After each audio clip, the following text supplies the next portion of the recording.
concern right now is the capital improvement fund, which you'll see on page 34. At 370.19, the transfers from W and S is 1.9 million. Those are transfers that every year we have that come in, so that's nothing's changed on that. On 370.16, that would be the amount we would have to transfer in from our utility surplus to cover the expenditures we have on page 35.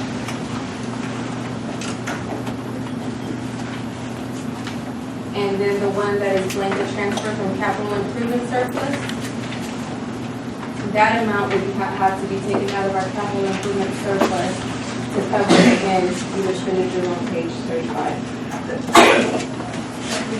It's at $3,365,255. And what did we do last year, 5 million? Yes, last year we did a total of 5 million. We brought in the other 1.9 million from the transfers that we usually get, and then we transferred 1.9 million from, not 1.9, it's 3.1 million from the utility revenue. The difference between this year's budget and last year's budget, we anticipated projects going to construction last year. They did not go to construction. They're all going to construction this year. So you will not be returning surplus funds back to the and this budget. So that's what you only do. It's not going to be, you're not going to have funds. Right now we have estimated the funds that we took out for this fiscal budget, the $3,365,255. That's how much is going to go back into our capital improvement that we did not use this fiscal year. So that's why we have it coming back out of the capital improvement to cover the construction costs or whatever costs we have for these projects. If you look at the top, it says income, it says the general fund, and let's say the revenues and expenditures, it tells you.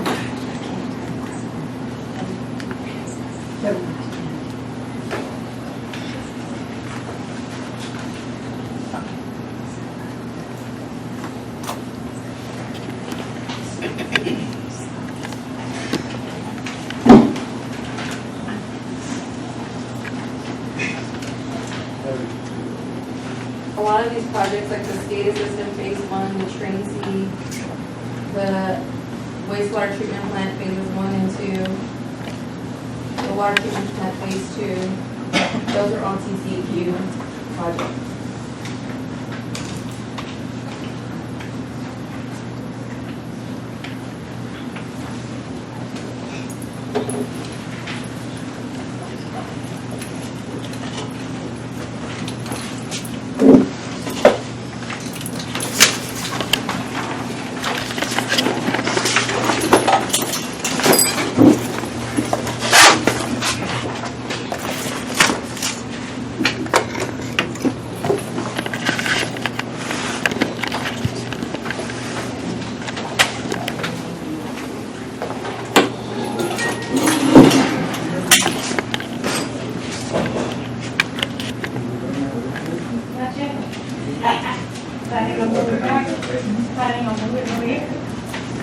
I don't know if they can hang here.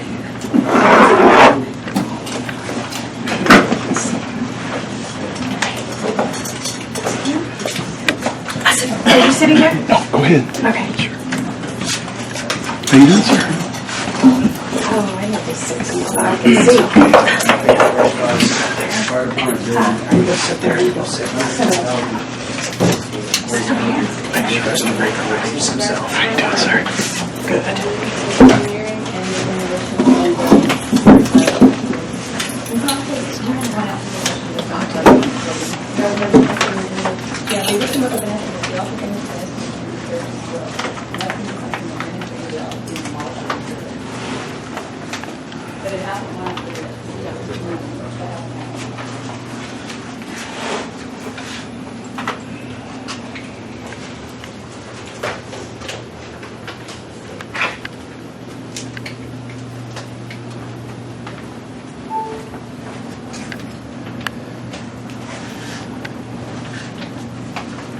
Well, I spent a little time marking up the first budget you guys gave me, apparently it didn't work.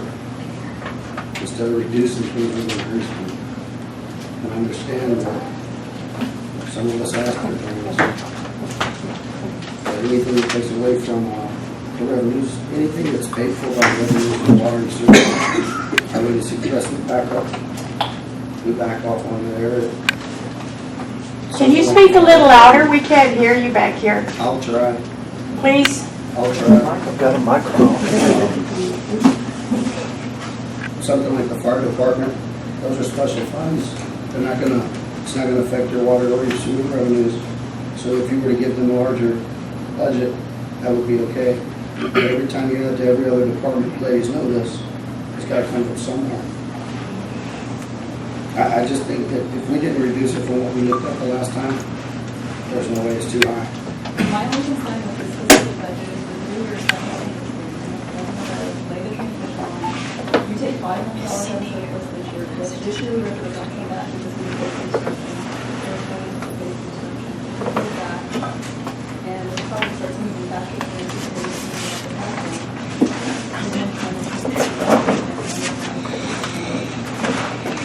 Ultimately, we're gonna see the biggest water rate increase we've ever seen here.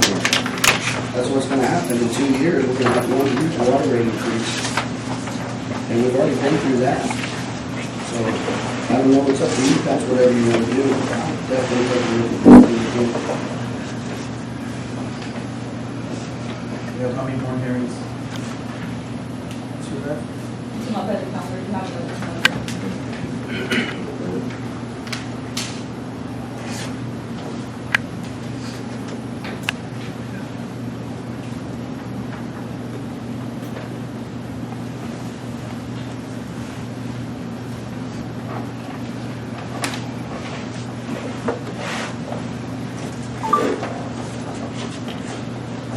Lisa, the thermostat is between this Overby and Kathy, if they want to test it.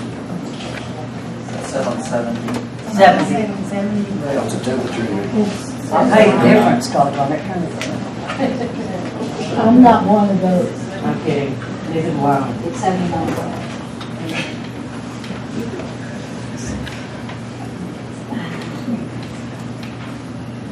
Is there anywhere that you guys see that we can cut back that we didn't see last time, and maybe something that we need to look at a little closer, anything that you saw? A lot of the changes that were made at the last meeting were out of the general. Changes to the other activities. Part, salaries are changes. Because it was only 2,000 difference, right? 27. Yeah. We're just gonna be clear with the problems. Because when we take, our own customer, you don't have a choice to plant or limit. You guys have orders and we get filtered, that goes away.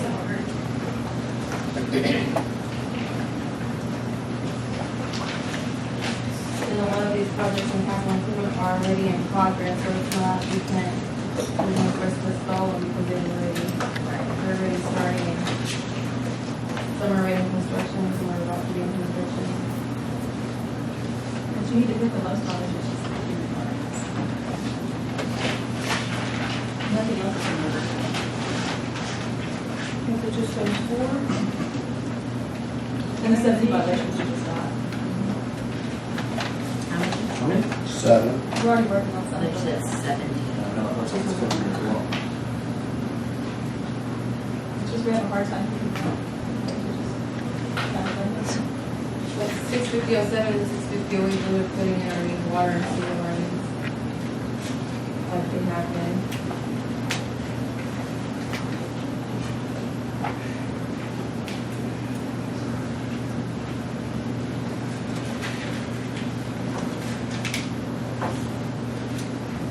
We have some for consideration on the agenda later. I think some of the bids came from one of the bids being too high, but that'll be up to you to decide. Yeah, we're good. How are you, Adolfo? Hi. Hot, but it's fine. Sorry.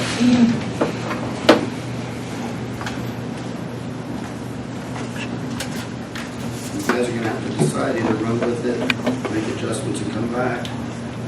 Whatever you guys wanna do with it. Aye.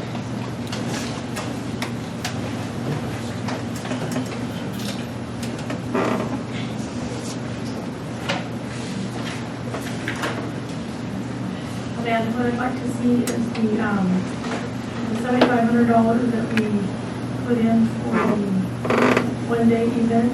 Where's that? On the general, Is that the general? it'll be like on page 3 or 4. What I would like to have before we put any money in there is like a plan for that day. That's a lot of money for one day. And I'd like to see a plan for where we're going to spend that money. If we can do that. Now, that's coming out of general, that's not coming out of water and sewer, but that's the surplus line item. Yeah, that's a lot of money for one day.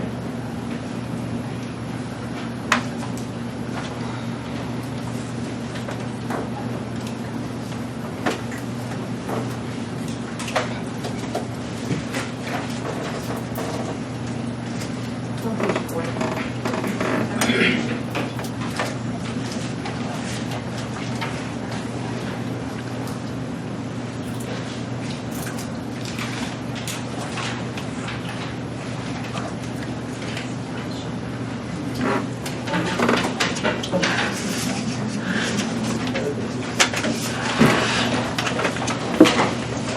Slow down.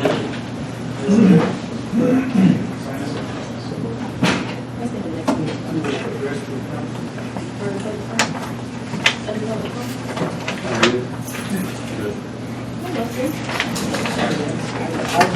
Still reach 6 o'clock.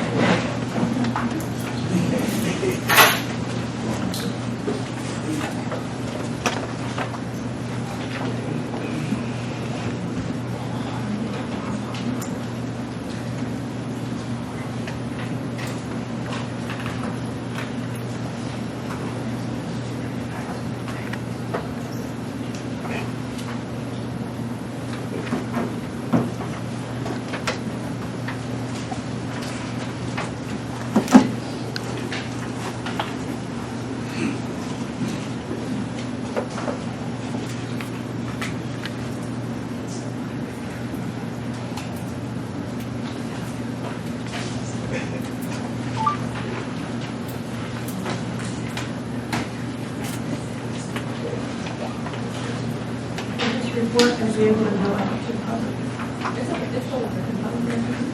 Is there everything on here that has to do with the mailing list? I noticed it has some scholarships tonight. They're not going to be considered on the mailing list. That's just expenditures. That's a donation, but you're donating that scholarship. That's That's fine, but it could have just been, you got an expenditure list, right? anything to do with the mailing list should be on here. But we don't know how much the scholarships are yet, we can ask for something. That's up to hospital. State hospital, that would be up to their discretion, see how much they'd like to do that.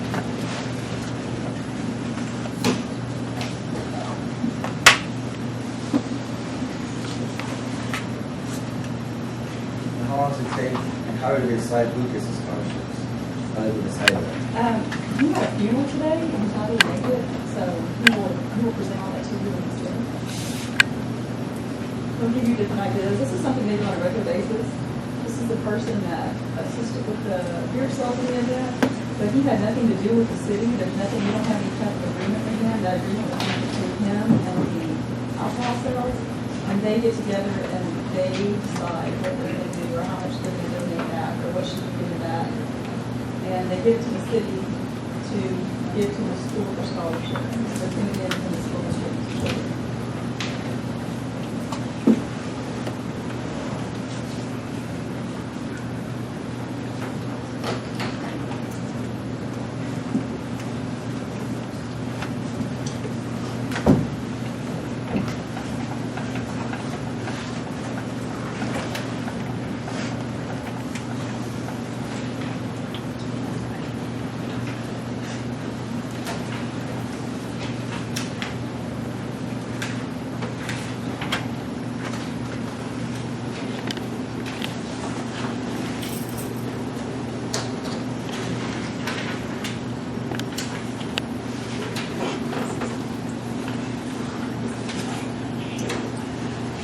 Any plans for downtown revitalization this year?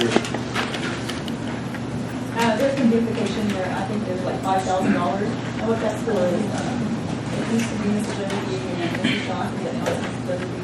Do we have any plans to do anything with the 5,000, or are we just gonna return it again? Do we have any plans to do anything to it? Yes, Well, ma'am. we always need, you know, like, we had to throw the flags away this year because, you know, they fade so much. We put them up again this year, but they faded, so we're gonna need new flags. Okay, so We you- put up, you- we put up new banners right now. I appreciate it. Give me my seat, but I can't stand up. The chief here?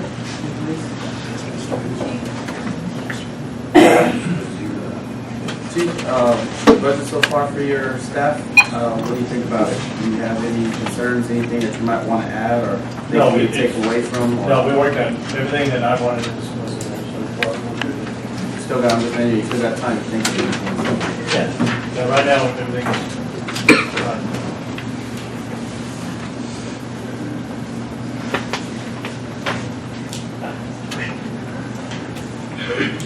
$3,000 for investigation, new line item?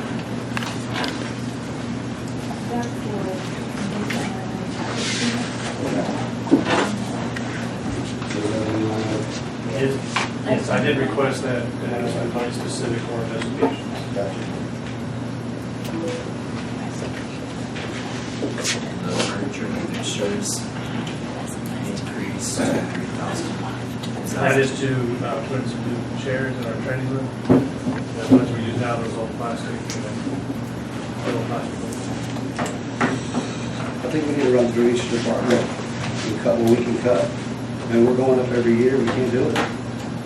And I know that we all sat here and told you guys to put this last time, and put that. But in reality, we can't. So we have to decide where we're gonna make those cuts. I mean, we don't have to do anything, we can run with this budget you presented today. And I know what I'm telling you, you're not wrong, we think that's gonna happen. And then you can make sure you try to work three simultaneously, you want physical construction and non-construction. And that's within the next 2 or 3 years, is that correct?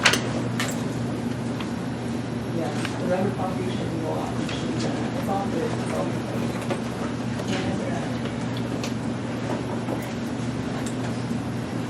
Never needed to sit and So I'm looking at this right now, total expenditures is 7.2 million, and our total revenue is 7.5. That's a capital improvement. The total budget is going to be 21 million, please.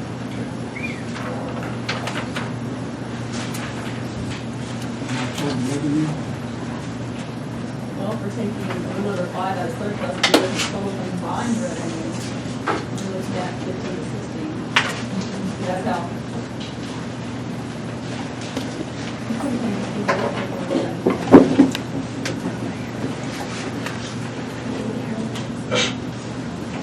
But you got, we still have time to study this thing, we just really need to consider what we're gonna do and what we're gonna do with that.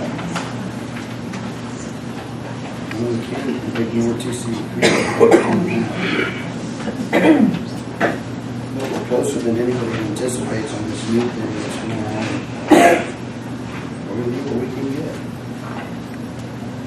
So page 8, the fire department, What's that? the fire department, page 8. We're still gonna go forward with that $40,000.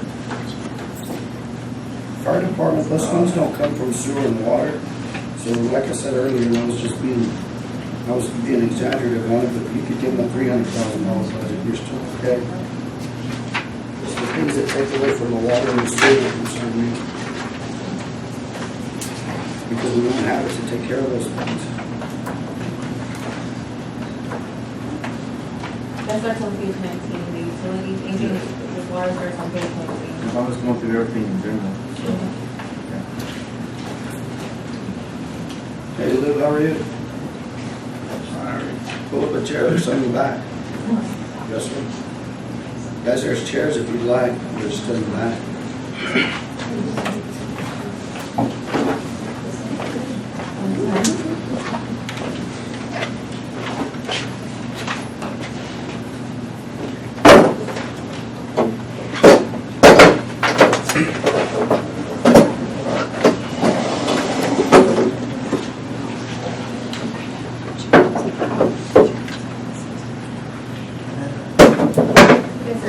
where is the 743 project on the bond for that street? We have the transfer from the sewer surplus fund, 500,000. That is coming out of our surplus. Hold on. Under debt service, I'm sorry. 62001 on page 21. That would be the bond payment. Not that that's including our other bonds as well.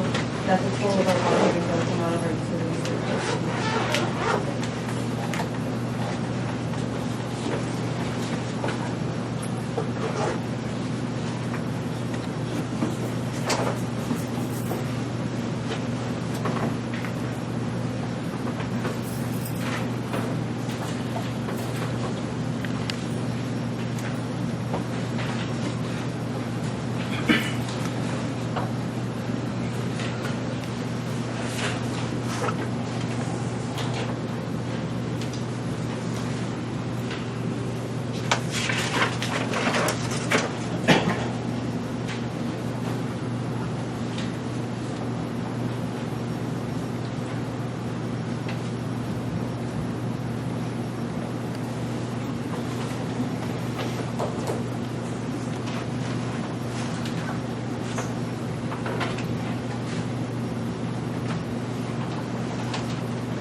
Man, when can we get back to you?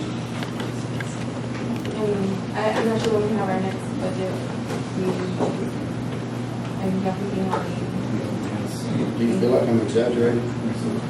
No. Only other thing I can think of is if we're not planning on doing very much paving, we need to how much we're just gonna see. Well, we know we can't do much because it's not a road in town that has good sewer and water. So that's the situation. Where, what did you go? Page 21, 62007.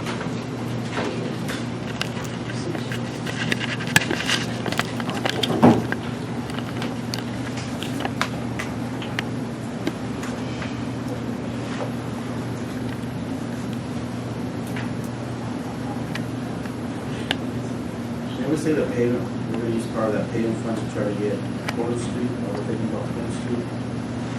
Before you do that, you need to look at the water line, those years when they're 18 years, which is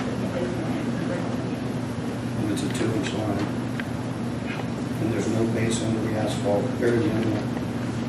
That's why it breaks all the time. It's too shallow or soft. So where do we have our, it breaks? for the water lines that we have set aside to get going in the budget, where's our next area we're gonna be laying lines at? I would think Plum Street would be a priority, considering that it's that shallow and not very deep enough. That'd be one of the places to go at. Graham Road is also the same way.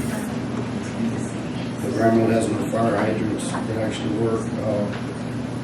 Same situation, 6-inch line, it's falling apart. It's less than 18 inches deep. It's about 4,000 feet more area. That was one of the target areas for those on Fanning Street. I was thinking too, We lose a lot of water. If we lose a lot of water in this area, that's what we target. I don't know if you remember, but on doing the waste stream, we also lose 20 million gallons. We reduced that. Yeah. So that's how it's not really going to ultimately, the department had to bring the stuff to us and say, this is what it takes, this is what we need. And we go from there.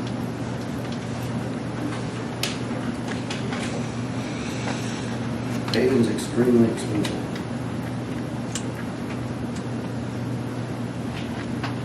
needs to be done. It makes more sense to do it over 4 meetings.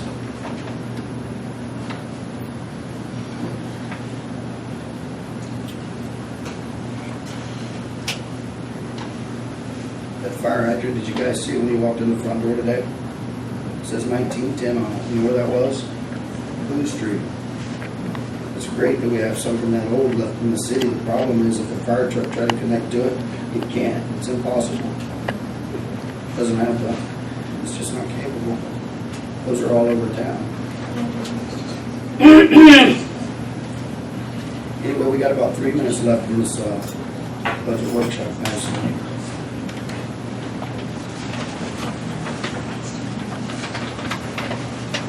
Hey, Marge, how are you?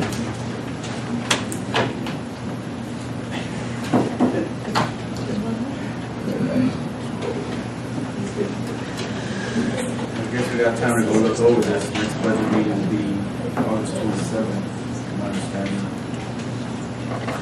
So when we come back with ideas, see what can better suit the city of Kenedy.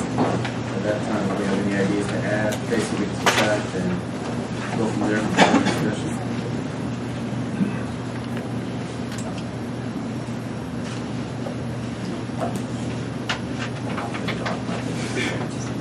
I mean, not present or propose.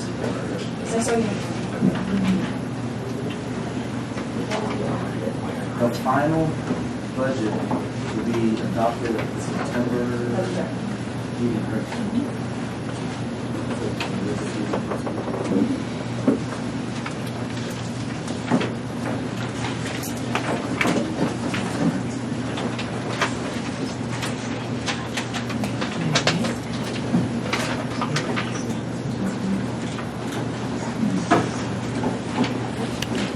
Motion to close the workshop.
Motion to close the budget workshop.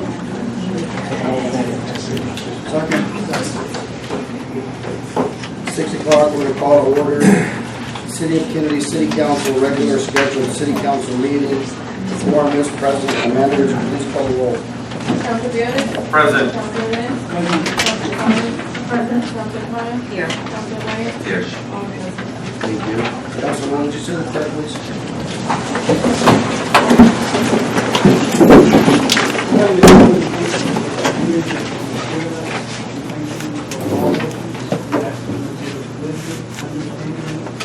Knowledge to apply that wisdom in order to benefit our community. In your son's name we pray. Allegiance to the flag of the United States of America and to the republic for which it stands, one nation, under God, indivisible, with liberty and justice for all.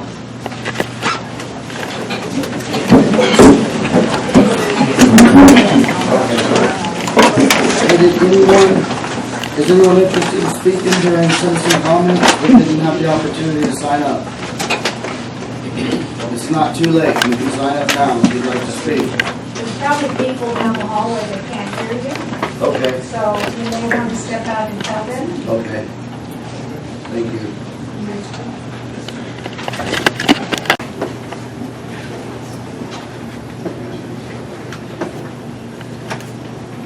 That's everybody? Nobody else? Anybody else interested in speaking? No?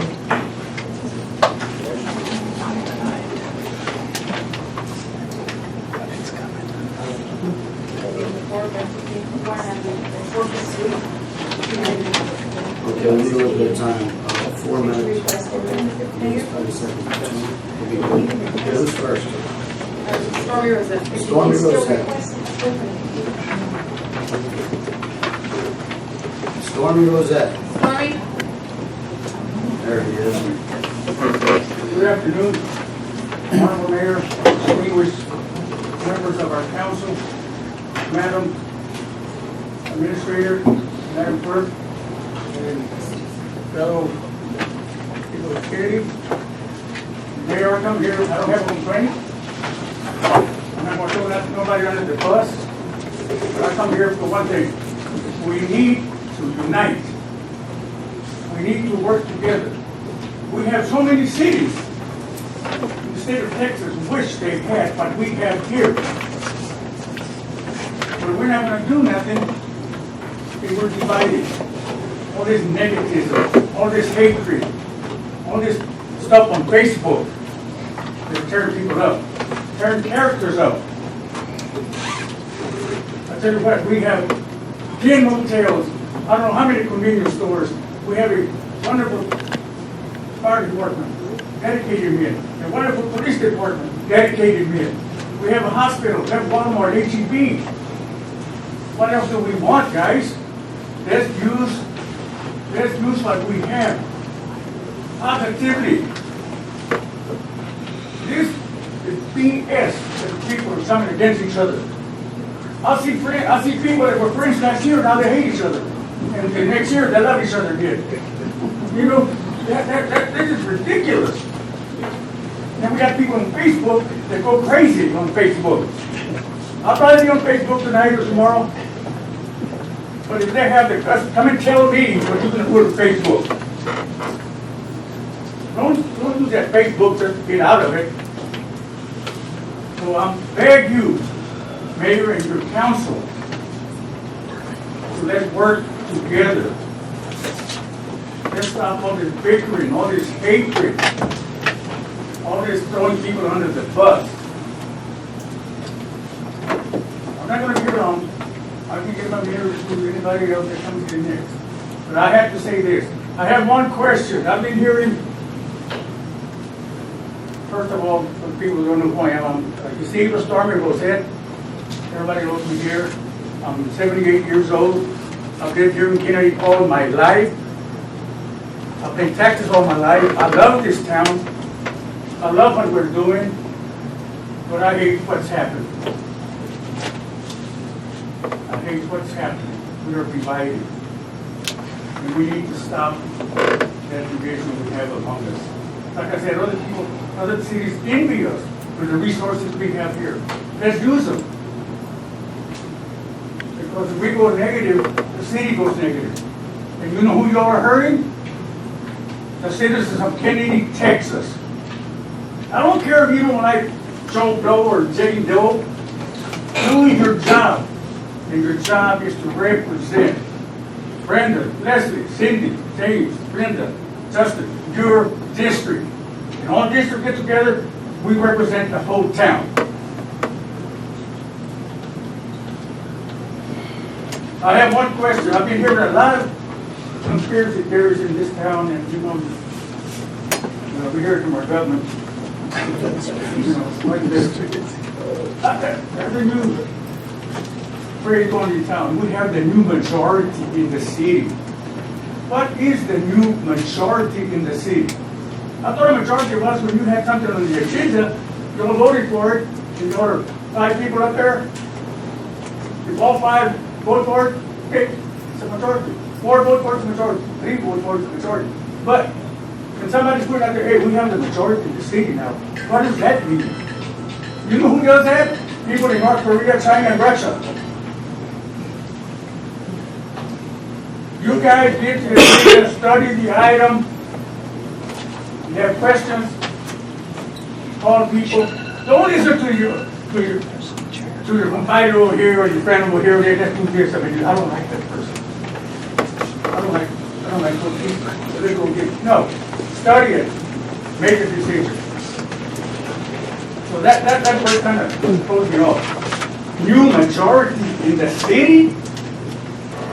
Let me tell you one thing, you guys have more responsibility than the commissioners have in commissioners court.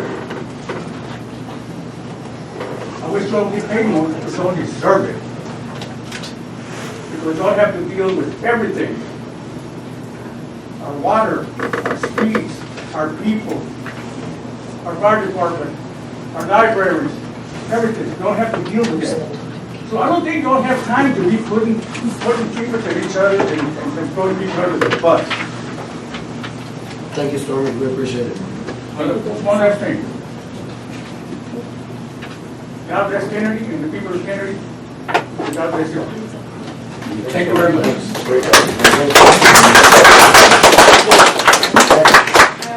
have two people during his public comment that asked if they could speak. We Okay. reduced down everybody's time to 2.88 minutes. Sounds good. Is that fine with you? That's great. Okay. Next will be Luana Castro. Luana Castro.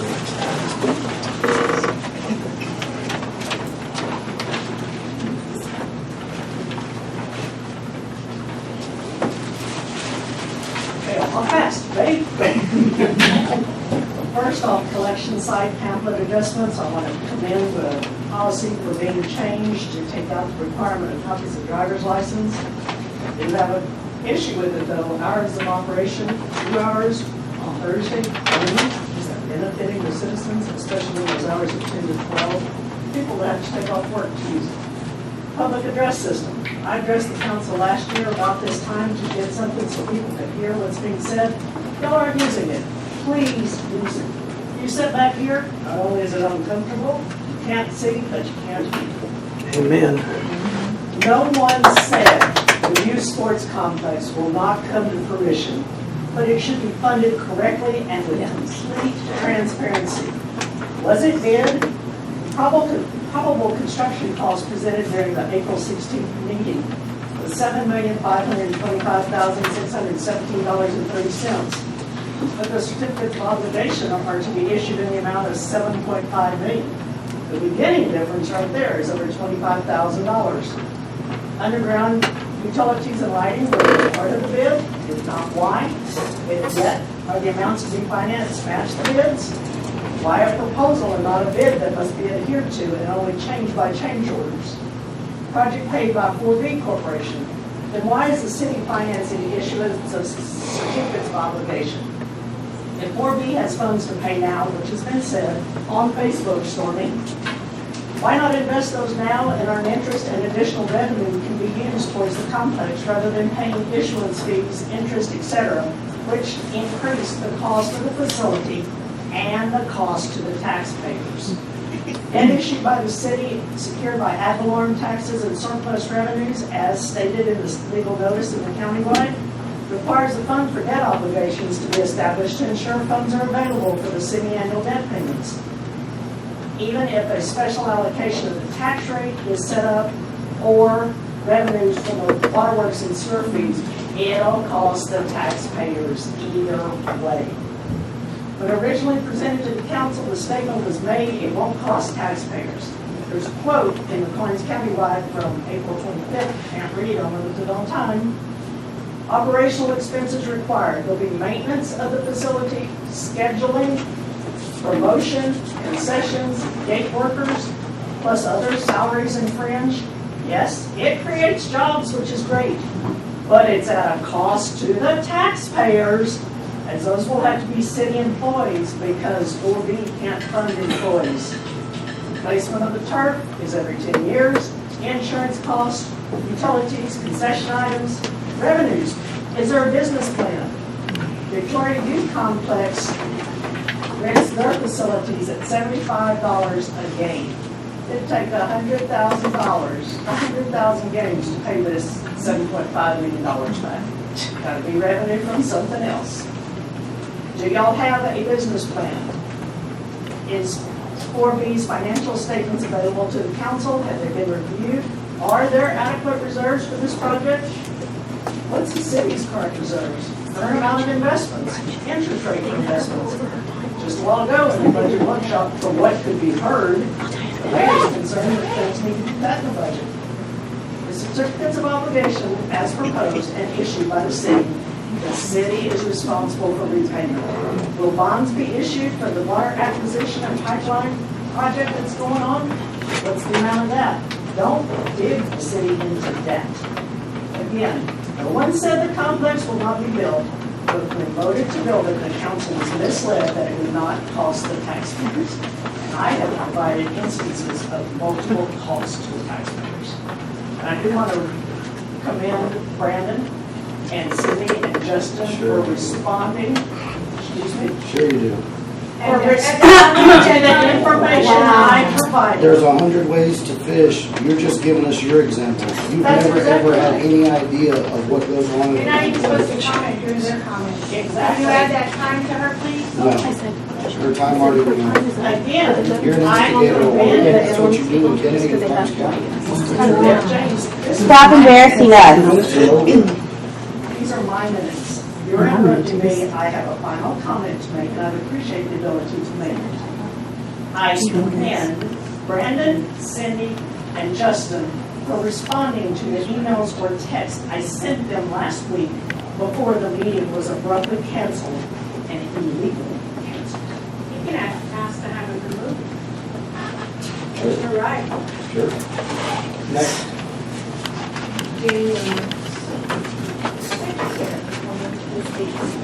Okay, start with this. Last month's meeting, there were quite a few items that were made motions. And so, I was thinking about all those motions, and then somebody brought it to my attention that something was said somewhere that absolutely looks horrible. And it's on the corner of 7th and Carroll. A lot of those bids that were made motions by one of the councilmen seem to benefit it. Replacement of that piece of trash. So, since it's hard to get on the agenda, and I feel like some of the councilmen want to know more detail, I was wondering if they would be willing to put me on the agenda for next month, so that you can hear what all of this is going to pertain to. I can't bring names out, but I can tell you that it concerns all the citizens of Kenedy. So, I'm giving it up to Councilman Brandon in my district, and if anybody else wants to make a motion, I want to be on the agenda for next month, so we can go into detail. It needs to stop now. This has gone on for too long in this city, and I think all of this has to stop. I've lived here in Kenedy too, so I know the ways of things here, the way they operate, and who it accommodates, and who it benefits. So, please, What was the property again? on 7th and Carroll.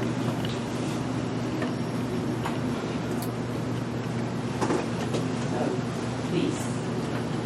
You want more detail? I can put myself on the agenda. I'm not guaranteeing that they'll put me on there, but it needs to be put on there. I don't have a problem with anybody being put on the agenda. Well, the last month's meeting, wanted it to go through you, through the administrator, and, No, I've never wanted that to go through me. well, I know that y'all made a motion on that one too. I don't get to make motions and I don't get to So, vote. no, you don't. But it was made a motion. But it was overruled by the council. So if you have no problem with anybody, I will put myself on the agenda and know that the citizens of Kenedy know that I'm coming next month with that problem, with that issue. Amanda, please make those notes. We'll be on the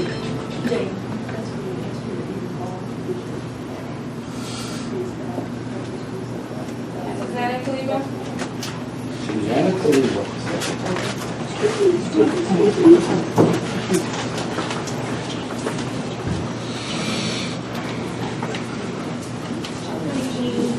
There's been a lot of,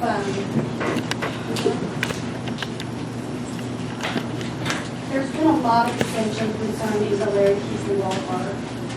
And unfortunately, I think some of the divisiveness that has come from some of our leadership within the community has spilled out onto that project.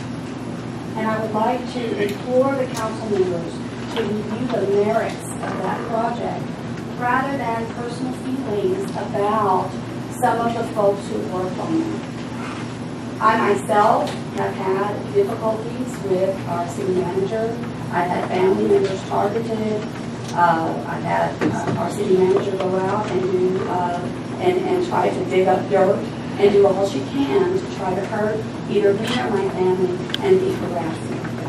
But at the same time, as a citizen and community member, I think that the 4B Corporation does its best for our kids.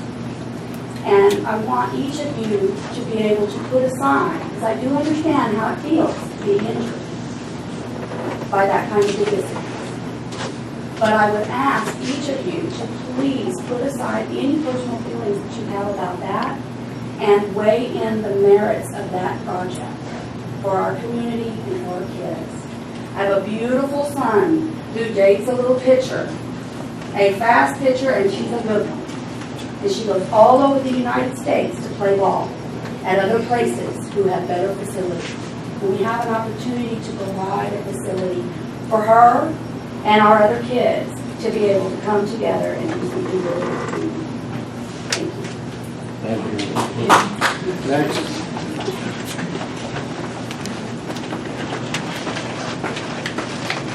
Anthony Foley? Anthony Foley.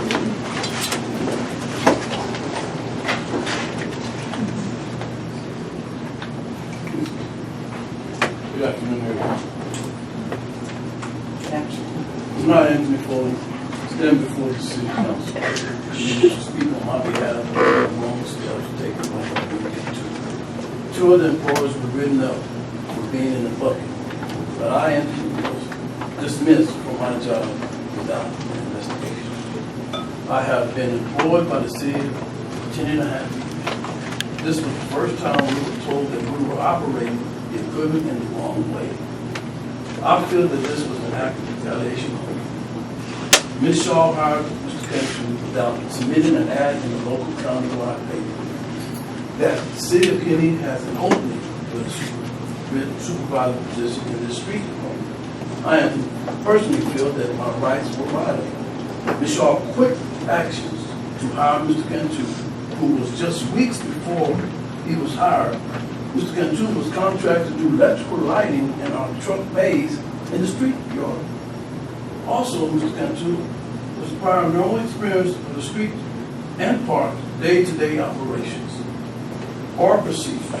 Mr. Kenedy has called by an unknown source to come pick me up on August 7, 2019 at 1 p.m., stating that we are using the man lift in an unsafe and dangerous manner. The city of Kenedy has never registered the street department in class on how safe or unsafe operation of any equipment. I, Anthony, was dismissed from my job by other 2 employees who were just written up for the same offense. One other employee was asked, have he ever operated in the same manner? And his reply was yes, telling the truth. He also written up. He was also written up. Therefore, I still say that the city of Kenedy should be responsible for enrolling the street department and other departments in a safe and an unsafe class on operating any equipment. Mr. Kenedy has also driven other city workers with this man lift while they were in the bucket. So why is the rules apply to me and not to him? It should apply to him and not to me. The counselor is written up as well. I should have been written up as well as these other 3. I feel that by us not having the proper training of unsafe or safe actions of any kind, whether it's a lawnmower, tractor, a roller, of any sort, we should have class training to know that this fraction is the way to do it and the way not to do it. So we all on the same level. So I understand that until we are trained in a proper way to know the unsafe and a safe way of doing things? How do we know? This fraction has been done for years. I'm not saying it was the right way, but we never have been schooled by the city. We never been to school. We don't have no knowledge of doing it the wrong way. And that said, I'm asking to be put on the next agenda. Pray that the council will put me on the next agenda, so I can evaluate the circumstances of why this incident was pointed directly out at me, personally, from going from being written up, suspended without class training, to straight dismissal. That is just not right for any grounds of grievance, of me knowledgeable of I'm doing something wrong and been doing it for countless amount of times. During the Mile Fest, it was done the same way. We put up streamers all downtown. The city manager was sitting outside saying y'all done a great job, wonderful job. The mayor was standing on the porch admiring it was looking great because it was going to be a big success for the Mile Fest. It was right there playing in eyesight. It wasn't wrong then, but now all of a sudden I'm being pointed out on the fraction that they saw me doing August the 7th, 2015. Other employees have been done it the same way in different occasions. While I'm standing doing the Mile Fest, helping the guys line it up, I'm not even in the truck. The truck is being motioned the same way. Somebody in the bucket. Always be mindful. My guys always had their harnesses on, hard hats, reflective vests, the proper attire to be in that bucket. That man lift is not moving no faster than a float running down the aisle. The way that man lift operates, it swings the farthest to the left. It don't swing too far to the right. It just goes so far because it's got a stopping point. That's why you can't go with the traffic. Cars parked, you can't get cars and it's going to swing and get to that pole. It swings this way to the most. That's why sometimes we got to go past the pole the way the vehicle swings and reach it. That's why the fraction's going. We have DPS passing down the highway, on the street all day, passing us up. We got our truck hazard lights flashing. We got our proper tie, got our cones around the man that never was a fraction, was a DPS. They'll be the first to cite us on the site that we are in the opposite direction of the traffic. But they know, anybody coming down to downtown, see these hazard lights flashing, they know it's construction of some side, of some sort going on down that highway. So that's what our job is to do, is show that we're operating something. And now it's a fraction on me. I understand. Dismiss me? Come on, be real. Write me up. Send me to class, send the entire city employment to class so we all on the same basis to work together safely on all equipment, not just that man lift, backhoe, tractors, lawnmowers, all those have safety seats. You can ride around all day long, you won't see none of these guys putting their seatbelts on. All that's a fraction of safety. Dump trucks as well. All these equipment that we're governed by the city of Kenedy, we need proper training to do it the right way. Thank you. Thank you. Thank you. Joe Baker. Joe Baker.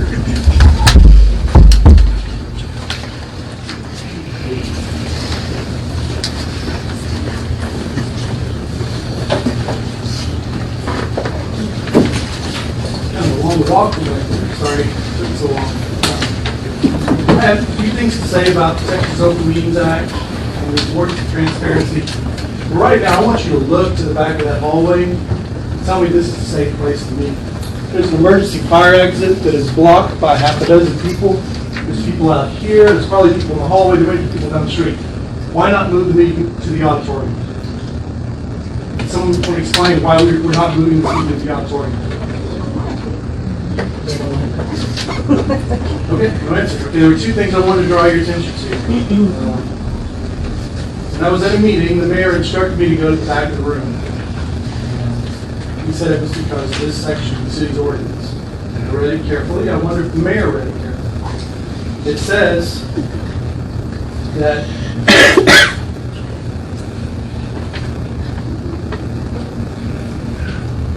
video recorders are to be positioned at the back of the meeting room. And I think that's where the mayor stopped reading, because he missed the most important part of the sentence. Back of the meeting room or along the aisle in such a way as not to obstruct traffic or cause the paths to non-ADA compliant spaces. As a general rule, the camera shall face the assembly members or speakers. I was here at the last meeting with 2 other people. There were 3 of us. I took a position right there against the wall. I wasn't obstructing anyone. I had the camera on my lap. I wasn't blocking anyone's view. But still, the mayor insisted on me moving to the back of the hall, where he knew it would be difficult for me to see what was happening and to hear what was being said. And that is not the spirit of the Texas Open Meetings Act. I hope all of you have read the Texas Open Meetings Act. You're familiar with the importance of transparency in Texas and what the law says. So there's one thing, before my time runs out, I want to draw to your attention. Another section of the Act permits members of the public to record with a recorder or video. The person in attendance may record all or any part of an open meeting of a governmental body by means of a recorder, video camera, or other means of oral or visual reproduction. The governmental body may adopt reasonable rules to maintain order at a meeting, including rules relating to the location of the recording equipment and the manner in which the recording is conducted. And here's the most important point. C. A rule adopted under subsection B may not prevent or unreasonably impair a person from exercising a right granted under subsection A. So what that says is everyone has a right to record this meeting, and they have a right to do so from any place that they choose, as long as they are not creating an obstruction or blocking anyone else's view. So I see on the agenda tonight, you might clarify that so that the mayor can understand what the rule was intended for. And thank you for listening. I understand. Thank you. Sarah Lawler. Hi, Mayor, how are you? Good. I'm here because of the fact that first of all, I'm gonna go back to what Stormy said. Stormy said that back in the day, you know, there was never no problems with regular suspension. I was born and raised here in Kenedy, and I remember we didn't have the problems that we have today. Do you know why? Because back then, people were so comfortable. They were comfortable. They were set in their ways. Now, we're educated, and we care, we are concerned. And now we know that we can speak up, and that's why we're here today. But my request to you guys, to all of these council members, is there's only one person left to speak. Take a break, and then let's move this over to the other side. Because there's so many taxpayers out there that are wanting to hear what's going on, and they can't, because you don't have speakers set up there. So I'm asking if you would just take a little break and just have everybody move over to the other building. That's all I'm here for today. Because I knew this was going to happen. This was going to be a big meeting, because there's a lot of interest, there's a lot of concern, there's a lot of care. And I'm one of those. But like I said, I was not going to sit back there because I couldn't hear you. You've got a microphone, put it to use. That's wasting taxpayer money. You need to use it, James. And you don't. You refuse to, because you know what? It's all about control. And you cannot control everyone. You won't control me, you won't control anybody else. But you've got to start working with the people. We're here. We are here to help you, not hurt you. But the way that you're handling things, that's exactly what you're getting. I'm not here to bash you, even though it sounds like it, but I'm not. So if you'll just take a little break and just have everybody move over. You ought to see the people on the outside. There's a lot of people. But what? They can't hear everything that's going on in here. Now, is that the way to serve your constituents? Brandon, is it? Okay, so why don't you ask to have it moved over there? Mr. Leslie, is that the way to serve your constituents? Okay, so why don't you say anything? Why? Cindy? Do you think that you can speak up and have it removed over? Same thing with Brenda. I've never heard a word out of Brenda. Do you think I can hear a word out of you? To have it moved over to the other side right now? Very loud voice, people can hear me. Oh, I've never heard you. I never Never. say anything. And I've watched videos. Same thing with Justin. I would ask you to please have it moved over there. I want everybody to be able to hear, because you know what? Those are taxpayers. Those are what makes the city go. Without the taxpayers, you have nothing. You depend on the oil money, go for it. But those taxpayers are still very important. Thank you. I don't need any more time. Thank you.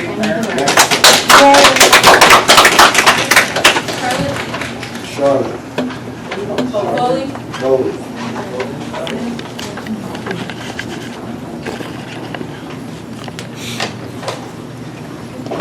I'm Charlotte Foley Smith, and listening to what this lady just said, it's right. I mean, the first thing I said when I stepped up, why couldn't we have it in the auditorium?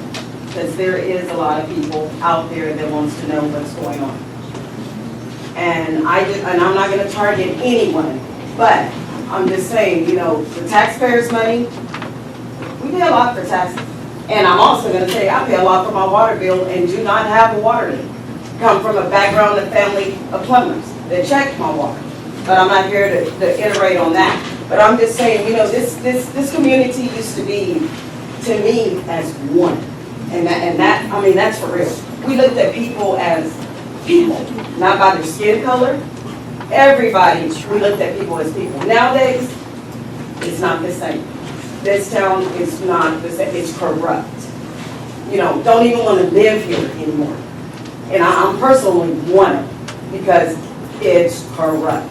The last couple of years have been awful. Awful. When oil money does to people. Yes, that's right. You know, money is the root of all evil. Come on now. You know, there, you know, come on now. We got to come together. I've been knowing you for a long time. We got to come together on this. Because right now, it's awful to say you're from Kenedy, Texas. Really? It's embarrassing. It's embarrassing. It's embarrassing to say you're from Kenedy. So I just want to get better. That's all I can say.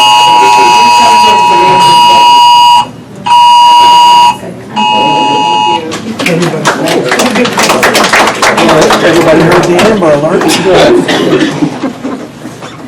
Well, first of all, good evening, council members, mayor, people back there.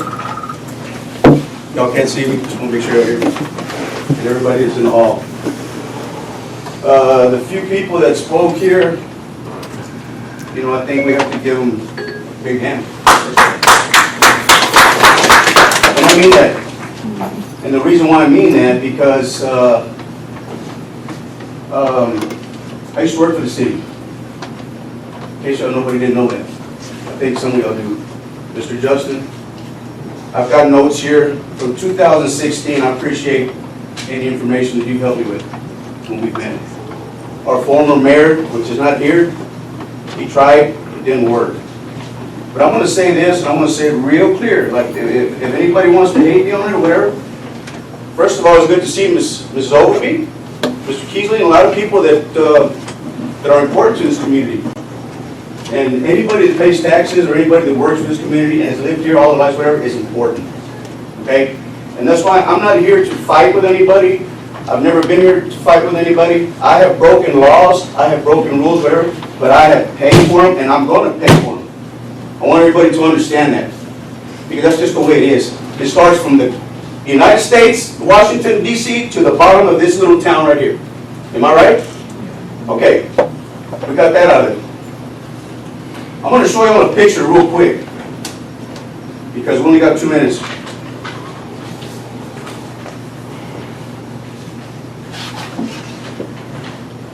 Y'all can see it back there? What's it look like? What is that? That's a goat, right? With a patch on his eye? Council members? It's a goat with a patch on his eye, right? Y'all can pass it to the hall. I got other copies. When I worked here at the city, and when I got dismissed, there was no investigation. I didn't break no rules. I didn't break the law. I'm just speaking on myself. I left it alone. I got all my notes, all my public comments, all my public records. I got everything right here. When the proper time comes, and they ask me what happened and why, I'm gonna answer them why. I'm not gonna hold back. Just like everybody that talked today, I'm not gonna hold back. I'm not.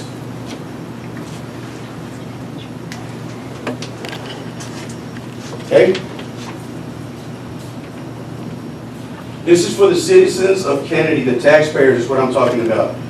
We have, every time we come, there's always a this and that, whatever. We can get a lot of things done, like I said, if we work together.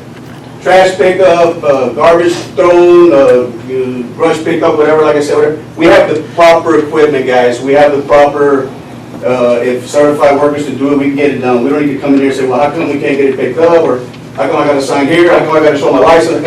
I'm just saying things should get done. With that said, I want to finalize this. When I was here, a lot of this was said. The picture that I just showed y'all. Don't worry about it. In Spanish, it says tapa del ojo al chivo. I know you think it's funny, it is. In American, it says cover the eye of the goat. In other words, just don't worry about it, just keep on trucking. And that's not right for the citizens of Kenedy and taxpayers. That's all I got to say about that. Thank you. Next. That's it. Hey, does anyone want a motion for recess? Before we make a motion to recess, can I make a motion that we can reconvene into the auditorium? That way, while we're recessing, the citizens as well as ourselves can help set up in there. I'll second that. Second?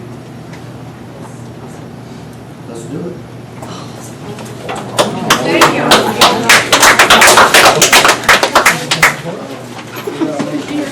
Yeah, oh yeah, I forgot. I forget sometimes.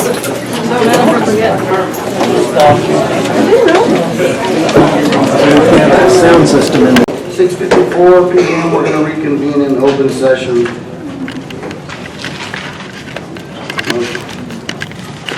I'll make a motion that we go back into open session. I'll second it.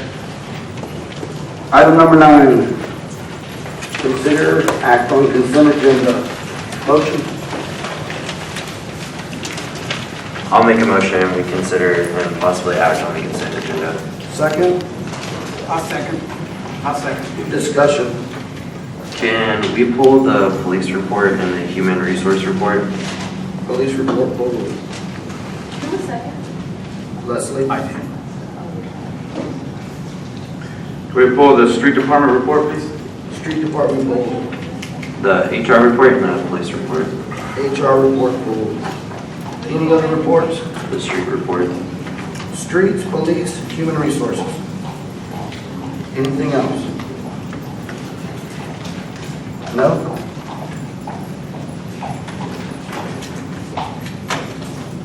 Okay, we'll start with H, human resources report.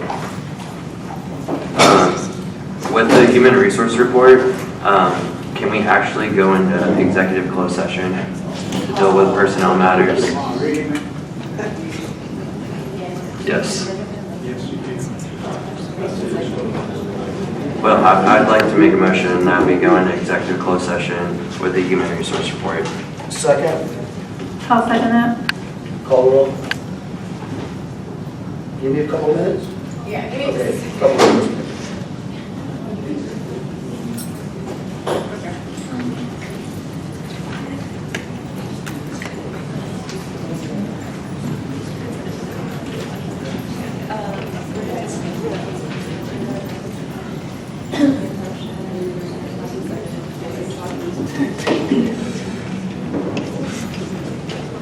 Council Myers? Yes. Council Rhodes? Yes.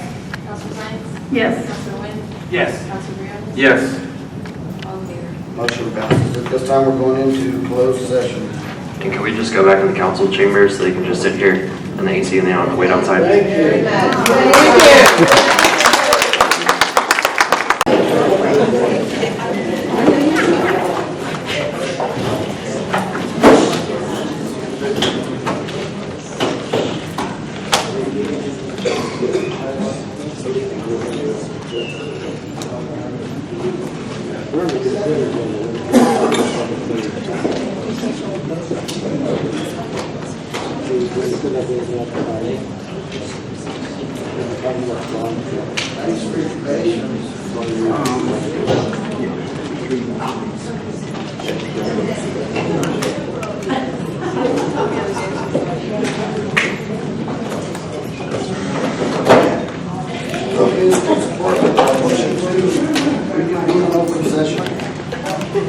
I'll make a motion, we reconvene into open session. And I'll second that.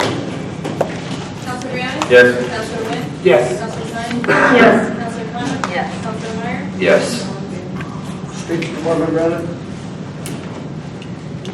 I just want to talk with and ask Maureen about the circumstances that are going on within the city. Everybody getting citations, there need to be any warnings, anything like that. We're treating everybody fairly throughout the city, or not? Citations for I'm what? sorry, What's your question? The people that are violating the ordinances around, are they getting warnings? Are we going straight to citations? No, we're getting courtesies. We're doing the courtesy still? Courtesies, no, 30 days. Okay.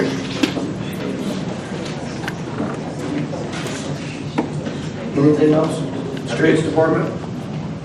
Police Department report. Is Chief Ashton here?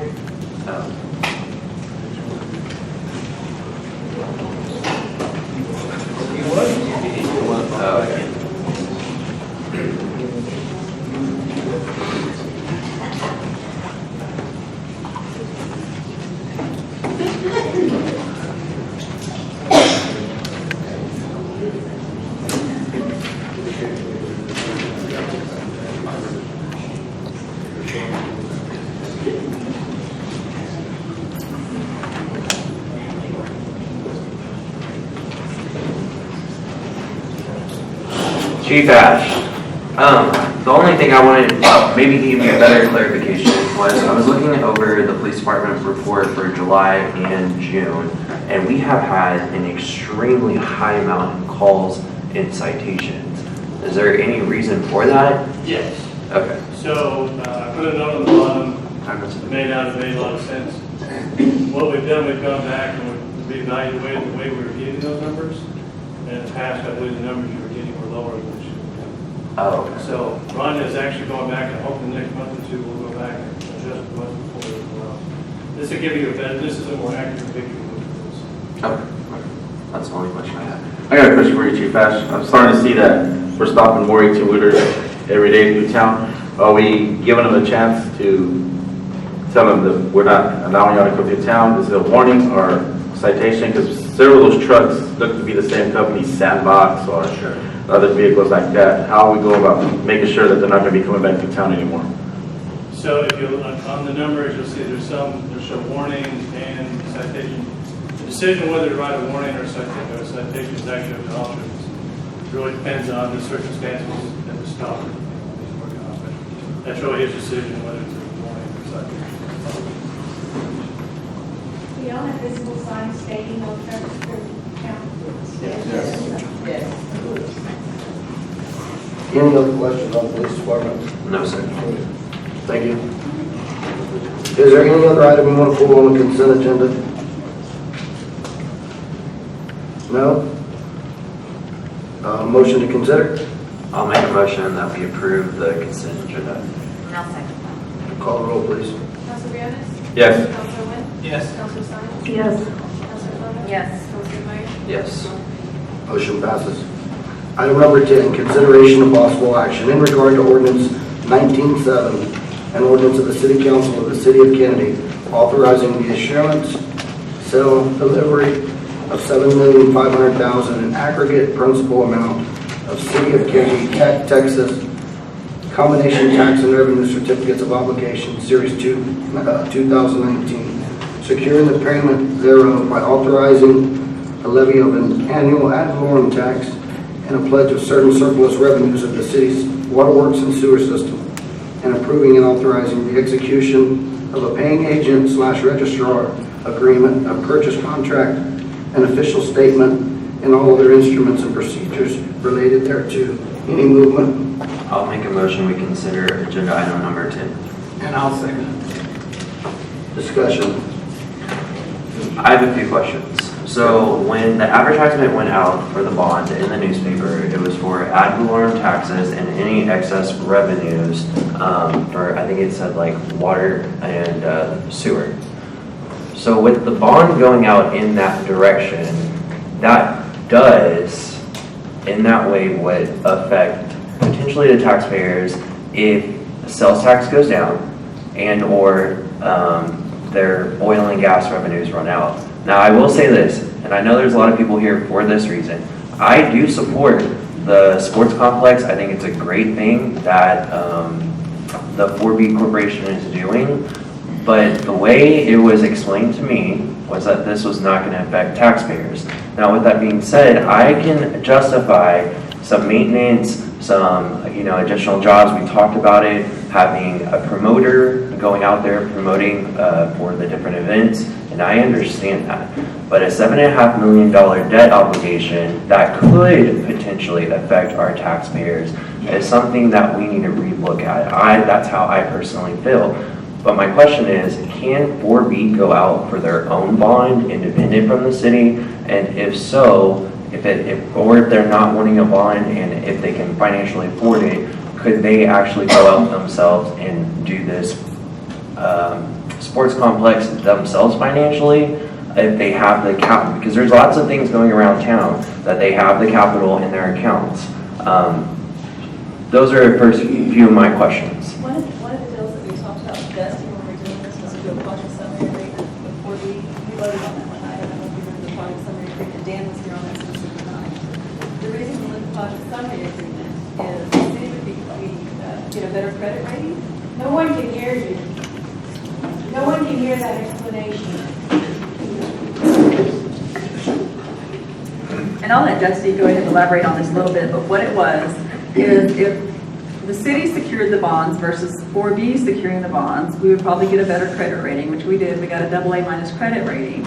But then the other issue was we would save $14,000 a year over 20 years, which is like, close to $400,000 by utilizing that as the vehicle. And that was the only reason it was done like that. In the project summary agreement, it does say that 4B is obligated for that debt.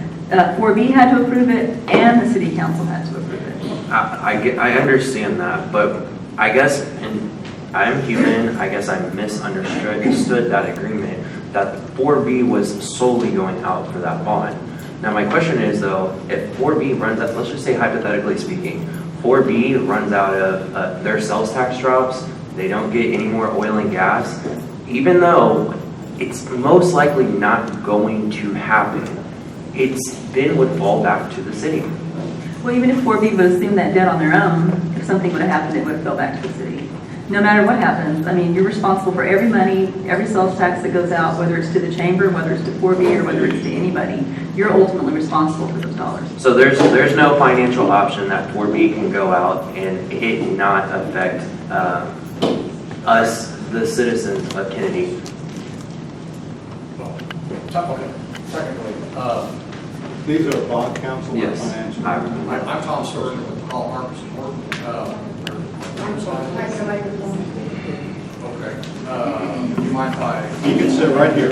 Oh, that's okay. The council see whoever's still talking. You know. Yes.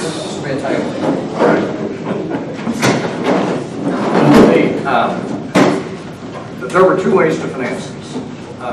One is the manner in which it's being done now, and that's for the reasons that the city manager just mentioned. It's a more efficient, less expensive financing because you're able to leverage the city's tax credit, even though you have no intention to actually issue or levy a tax. What we told the council when you approved the notice of intention about 5 or 6 weeks ago, something like that, is that was the structure, and that the recommendation was to go with certificate of obligation because it's the most efficient financing, costing the city the less money as possible.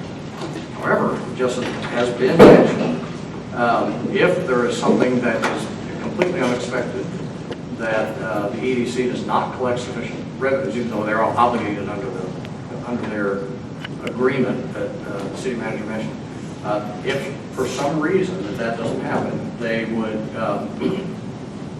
you would have to levy a tax because that is the credit. Now, this is done frequently.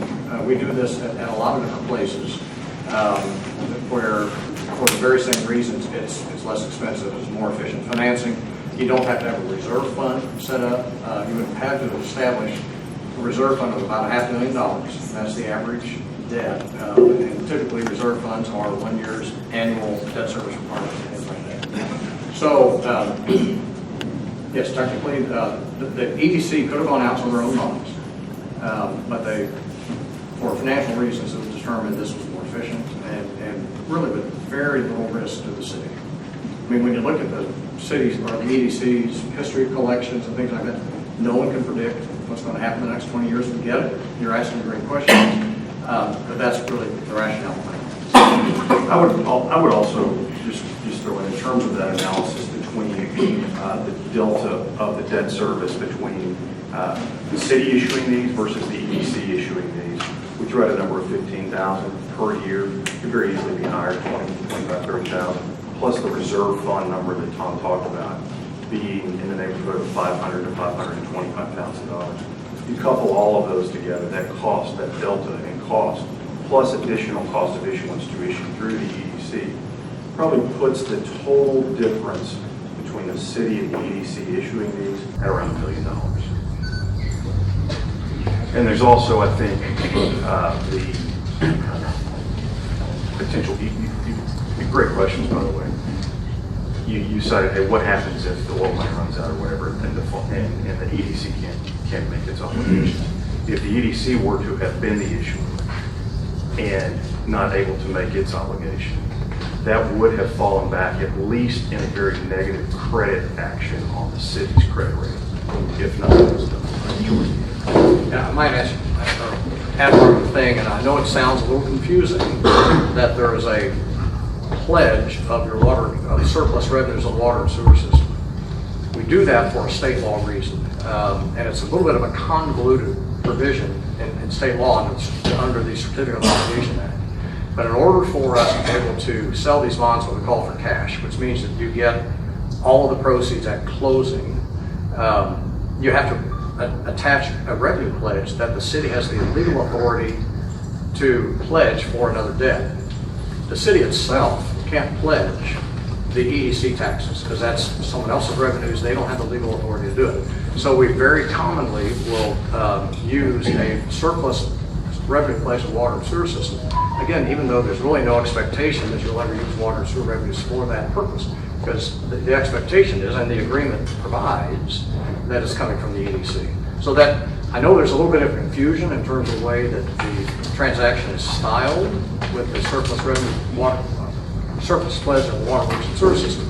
But again, we do that for a legal reason in order to sell the bonds for cash. And again, it was the most efficient kind of financing. As an example of that, if the city were issuing tonight a certificate of obligation to fund streets, it would have also carried that surplus pledge of water and sewer revenues. Right. And I understand that. I guess the way I feel about this was pitched to the council that it was not going to increase in taxes. It was not going to affect the taxpayers. And although we can look at statistics, I get that.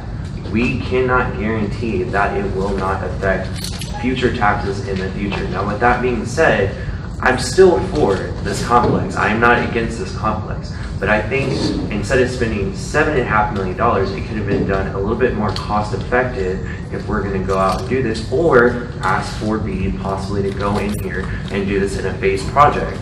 If you're only willing to spend maybe $3 or $4 million in phase one, it's no different than the Escondido Creek Parkway project. We did not start construction until we had all of our money pledged up in phase one.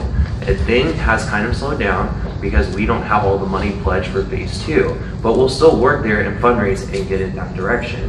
What I am trying to say is I would rather spend $7.5 million, $15 million, $20 million on a transition water line in wells to get us the necessities here in Kenedy, something you have to have, versus maybe looking into this and changing it and probably scaling it back, or going to the drawing board and see if we can do a phase project, because I know how I interpret this not affecting and what was said, that it wasn't going to affect the taxpayers, and we can't guarantee that.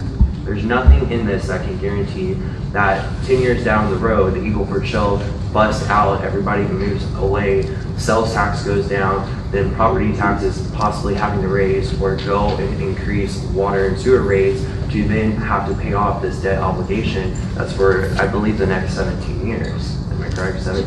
Just so you know, though, we can't use EDC funds for water and sewer. Just so you, I mean, what I said is you can't use EDC funds for water and sewer lines.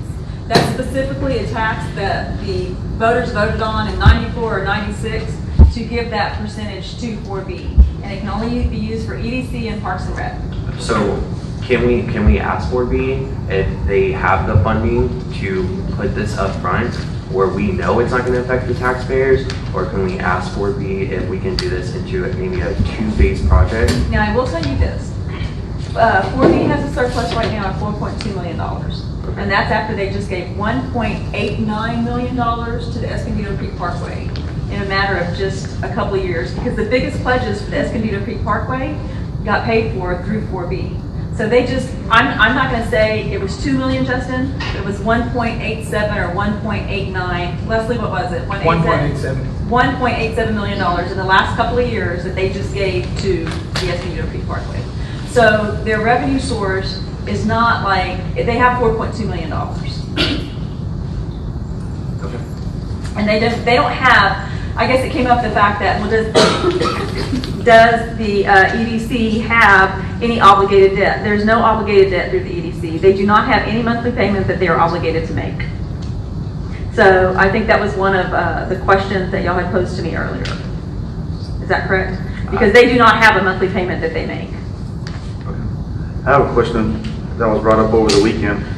Since we're going on for a $7.5 million bond, they saw like the number 14 and number 15. That wouldn't be included in the $7.5 million bond? It is. It But is? you have to sell them before you spend it. You want to elaborate to the people what that exactly means? So they have a better The understanding. project's $7.5 million. The next two items are part of the project. So it's more than 7? The project is $7.5 million. The next couple of items on the agenda are contracts for the project that are included in the $7.5 million. They are not in addition to. And within that $7.5 million, it's going to come with stands. It's going to come like other complexes where you have an awning over the top. If we're going to go out for that much money, we should get, I would say, at least top of the line. I know the night that we all went out to the park and took pictures, Hanson presented a full. Yeah, we saw the whole picture of it. Yeah, Hanson presented the full scale, the full plan, and when y'all approved the complex, there's a whole book. It's the contract in which you approved of what was exactly going to be in there. You can go in there and read it. It's lots of pages, but every question is answered in there. I mean, it's like it's a spiral binder. And if you turn it page by page, it tells you every single solitary element of that complex. David Underbrink was here with Hanson on the night they presented it, and the engineer that just moved to be closer to Austin was with David the night that they presented it to you. They put it on a projector. They showed you exactly what it was going to look like and exactly what you were going to get, from the drainage to the parking lot. And remember, a lot of this project that is encompassed in this is $1.9 million of drainage, underground drainage, when you were getting ready to spend $400,000 or $500,000 just to attempt to drain the park because the children's play area stays flooded. Plus 800,000 on turf for the infield of Red Hole Shack alone. So, but these items are included, so I don't know why anybody's getting the fact that it would be $7.5 million on top of, because nowhere in here is this document or the original document that you were presented with almost 2 months ago, 3 months ago probably. None of it has anything like that in there. Have you downsized the formula? No. This, guys, listen, this thing has been worked on for well over a year. There's been meeting after meeting after meeting, public hearings required by law, and additional public hearings. I didn't see most of you there. I wish you would have came with these questions, but I can assure you this, the city council did approve the things. It was all approved. The last meeting we had, 3 people raised their hand and said, yes, we want the city to sell the certificates of obligation with the understanding that 4B is going to reimburse the city. That's what that item was. Nobody tried to pull a fast one. There's something that we're not looking at in all this. Everybody's talking about what if it doesn't happen, right? What if it doesn't happen? Well, what about when it does happen? I mean, how many of you in here have ever gone to a complex and actually see what they do on one single weekend? We're talking about cost, but we're not talking about revenues. We're not talking about the impact that it has on communities. Most small towns throughout the United States beg to have these things in their communities. Do you know why? When the oil field leaves, there's $7 billion spent on travel alone. Yeah, we can talk all the reasons why not to. Not just one council, but 2 councils have had the opportunity to visit this thing.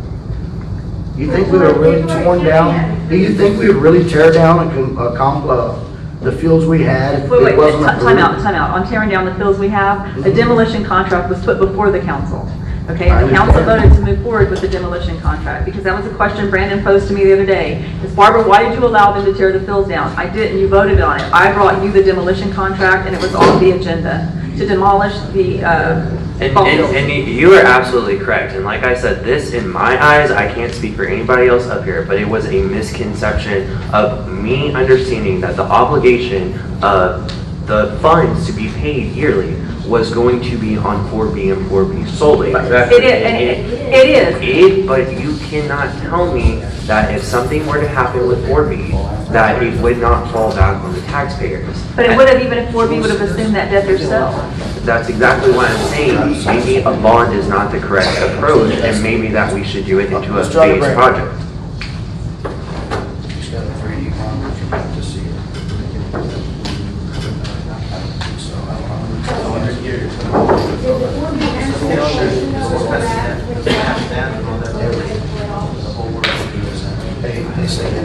Clara, the only thing I can tell you is 4B had numerous meetings. The 4B board is the one that voted to move forward with it.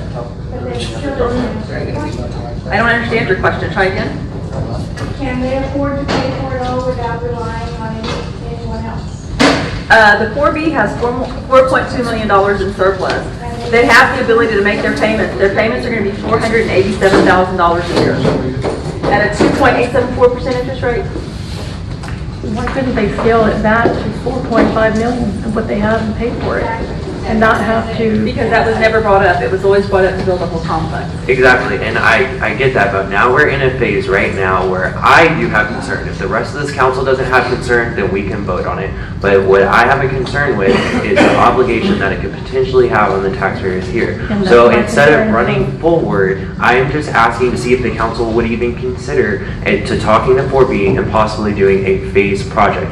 If they're not interested in it, and if the majority of this council wants to vote down a different option or possibly scaling it back, then fine. But I just don't know how a phase will work, because we're now where we have nothing. And these kids are gonna need fields. Am I right? Coaches are here, I see you here. You're gonna need a field to play on. So what I'm saying is, I don't know that we can do a phase. You know, At this point, if we don't start tomorrow, somebody's going to their school and they're gonna explain to them why they have nowhere to play for their high school teams, and then they're gonna go to Little League and they're gonna tell them why they don't have any fields to play on. We had already talked about this. We had already looked at these guys. We built overnight. These guys came, y'all were here last week, okay? As the city attorney, I have to say something. We had citizens' comments before the meeting started. The council doesn't take any citizen comments after that time period, so the meeting can move along. So I know you all have You should try the questions. same process with your mayor when he interrupts in the comments. Chief, It's, that's gonna be the first and last warning she receives. but if y'all have something to say, you can always see the council members after the meeting. But to move the meeting along, we cannot take any comments from the citizens. I'm sorry about that. So you guys come and talk to us about this the last time, right? It was you guys that were here, and we talked about it, we talked about all the things that could possibly happen. I know Brandon had asked you several questions that day, and you guys told him the same thing that you're telling us today. Yes, there's a very slim possibility that it would fall on the taxpayers. This is something we all voted on, we all agreed on it. We all wanted this for the city. I think the city of Kennedy needs this. I think it's a wonderful project, just like the park that you're so passionate about that's coming. You know, we all agreed on that. We all are happy that you're involved in that project, and it's coming. It's something more for Kennedy. So why are we gonna leave something else out? Well, I think we do need something like that, but I you guys think... are just trying so hard to nitpick. And We're not trying hard, we're trying to get answers for these people. That's what we want. They deserve the best answers and everything before we committed to something that's going to put us in debt possibly. Exactly.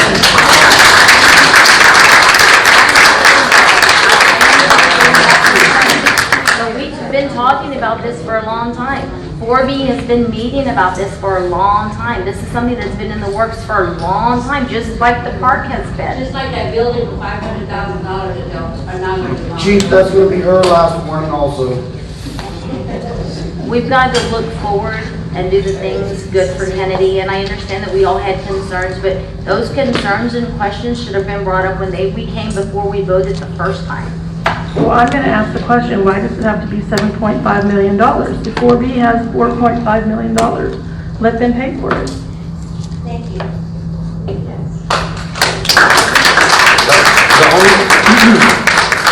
The only thing that I have to say is I voted for this complex. It was clear, it was in a public meeting, and I'm saying it right here and now, I am not against this complex. What I am saying is that there was a misconception to the council that it was not going to affect taxpayer dollars. When that bond, you cannot guarantee that. You can't guarantee it.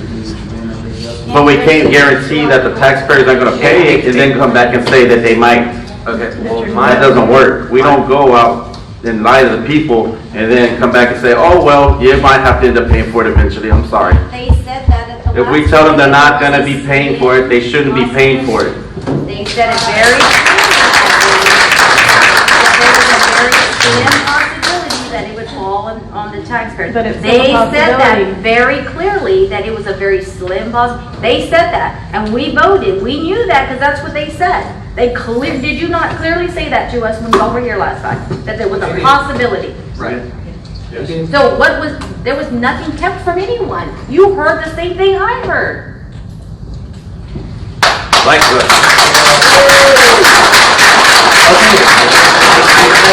I am human just like every individual up here. And I'm letting. Let's just keep delaying this and the kids Well- will have nowhere to play on. That's all I'm saying. Well, I did bring that up at the last meeting because you said that it's a slight possibility that something this catastrophe is going to happen. And I said, what about the earthquakes that are happening here in Karnes County? What about the large booms? It destroys oil. It destroys everything. It could be that very slight thing that can happen here. So it already happened. Has anybody ever seen the revenues that these things generate? We keep talking about expenditures, but not one person has mentioned the revenues or the impact on the community. Does anybody care about any of that? I mean, what have you provided, in the 8 years you set up here, Brandon? Anything for the community? Well, look, we discussed, it doesn't, how long did we discuss Escondido Parkway? It didn't happen overnight, James. It took a while and it finally got going. You want to cross your T's and dot your I's before you make any big decision. Not do it in 9 months, a year? All right. I have been quiet the whole time. I've listened to everybody say what they want to say. But this complex is something that will benefit the children and it will benefit the community. It is a possibility, a slim possibility, that as taxpayers, we might have to spend a little money to do something good for our children. That's a slight possibility. Now, 4B Corporation has done the best that they could do to save as much money possible to create this opportunity for our community.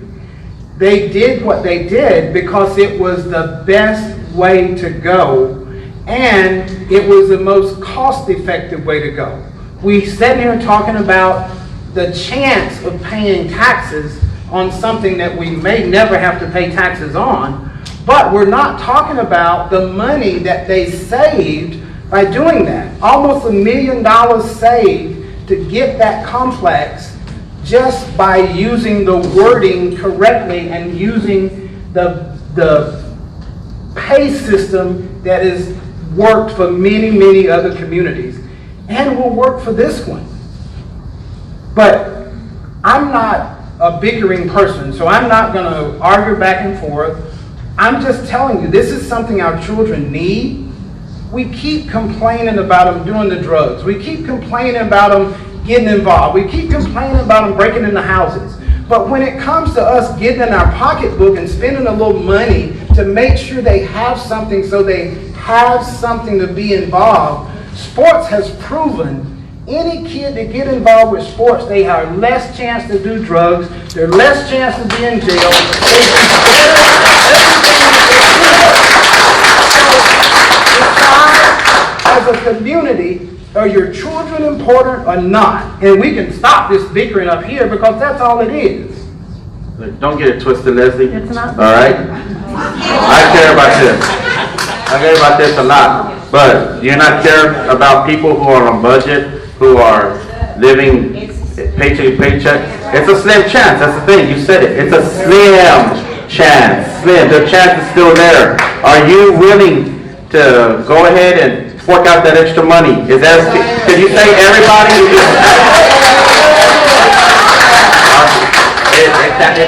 But can you speak for everybody else in this town? That's who's here. What's our population of Kenedy? Brandon, real quick. You don't care about the future. I'm not saying I don't care about the future. I care. I have kids. And it's not that I don't care. I care for this project. It's a great project. Don't get me wrong. But let's make sure we're going about this the right way.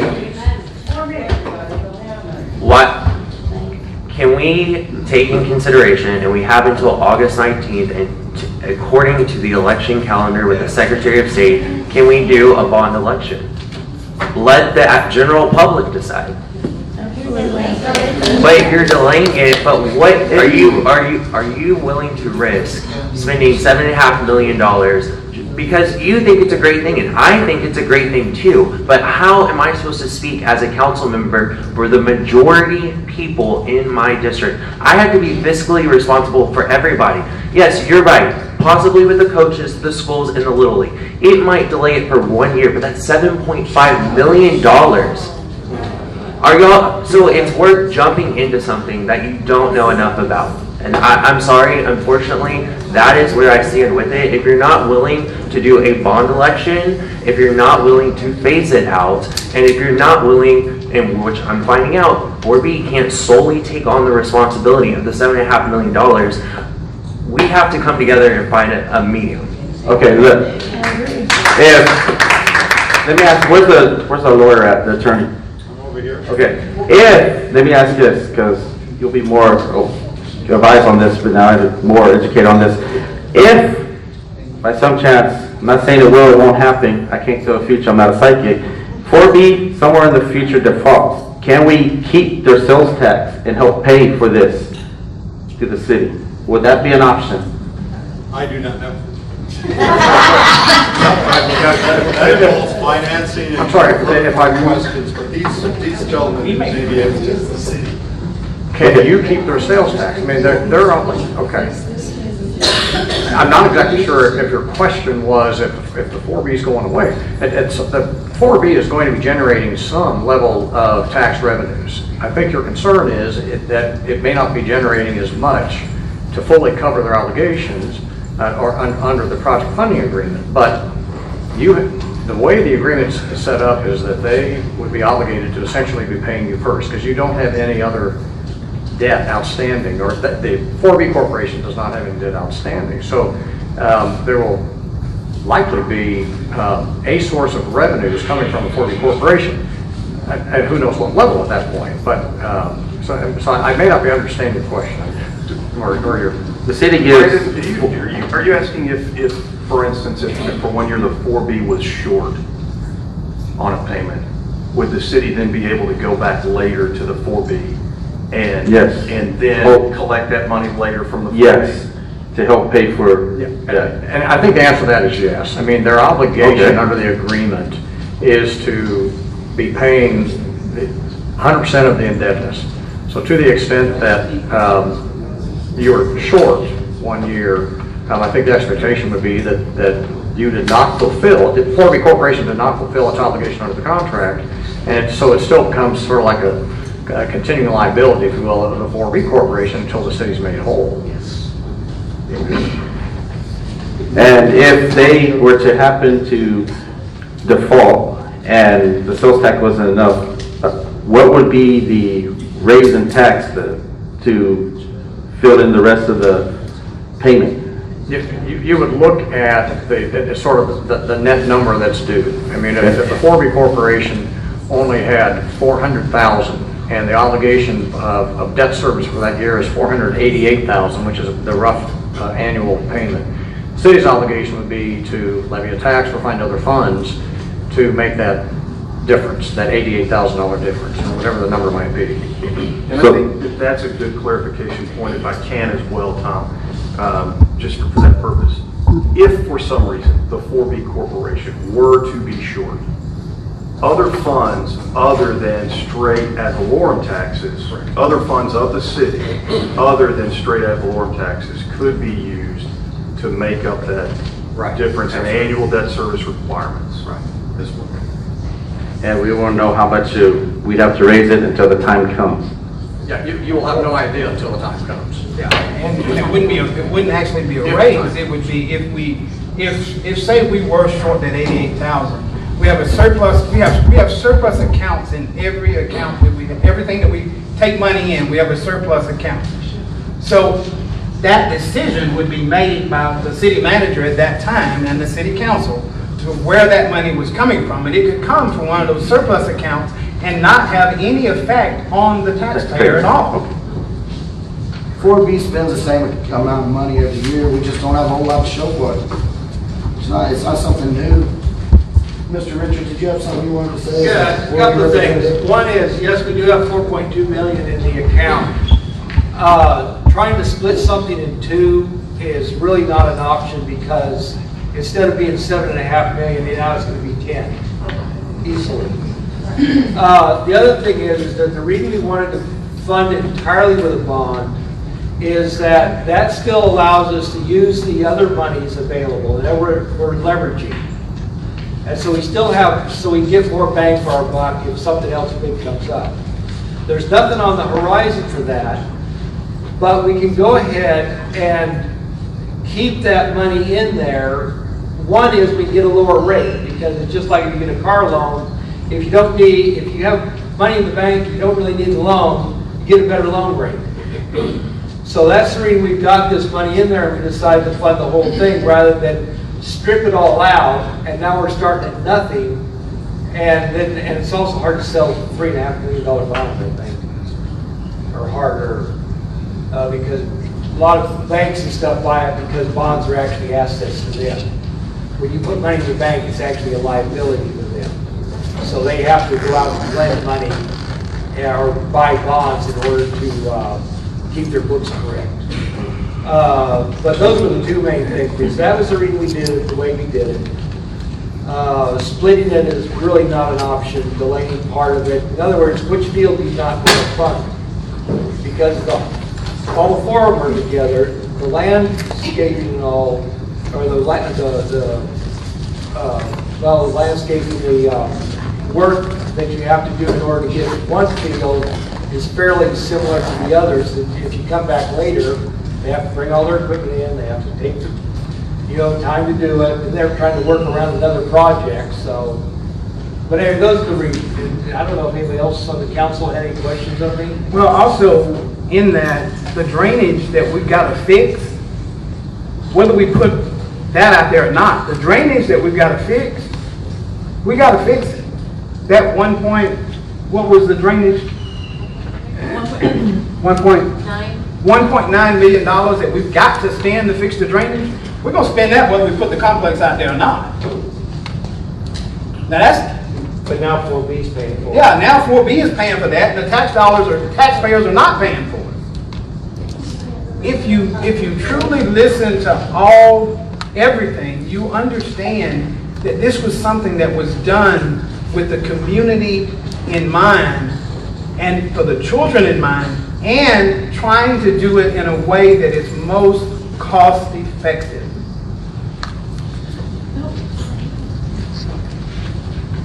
And thank all y'all for your input. I wish we could have meetings like this every month.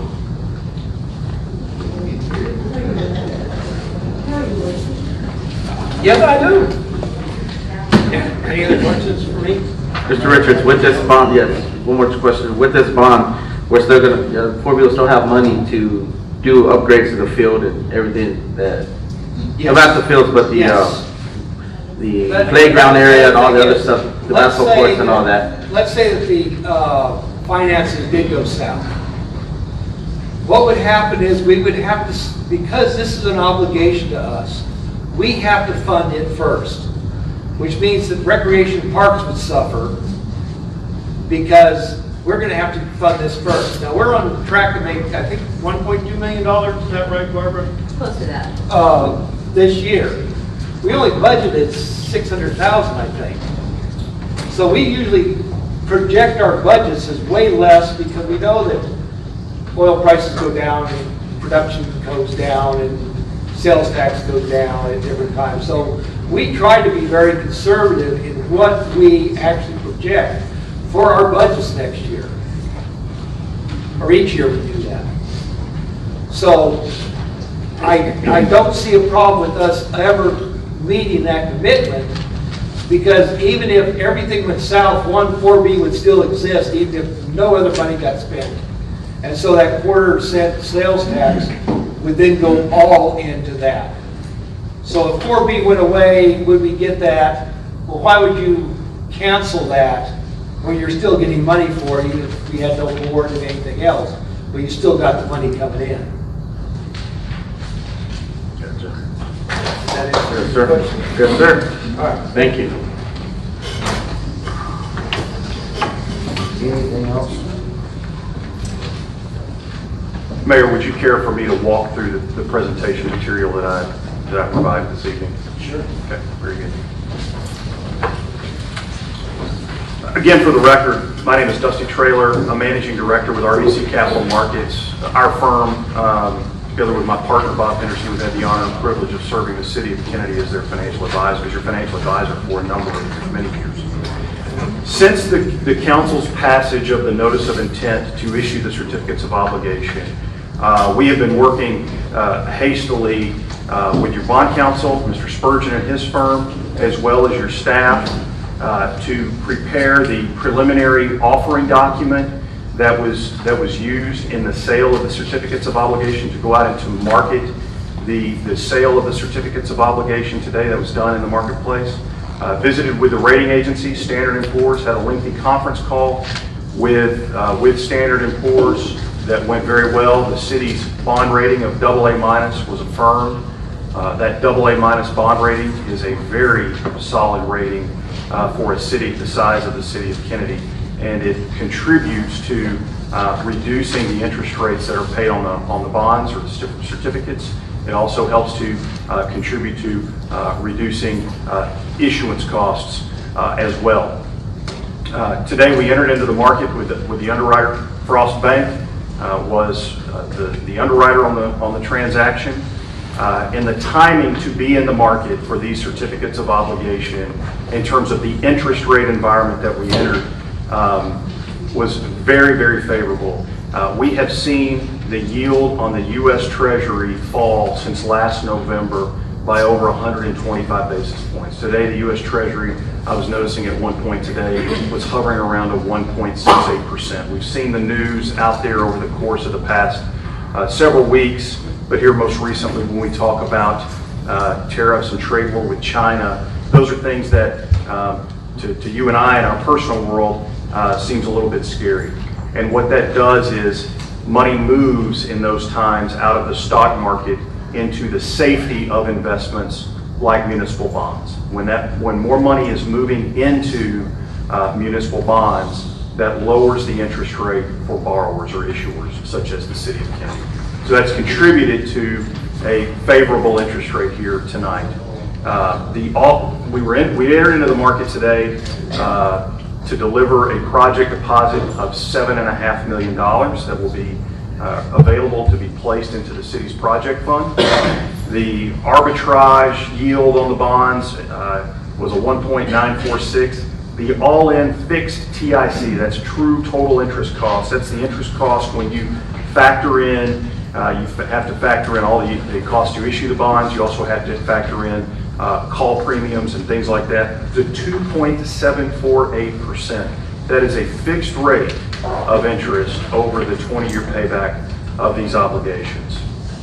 Again, as I said, S&P has affirmed the city's bond rating of AA-.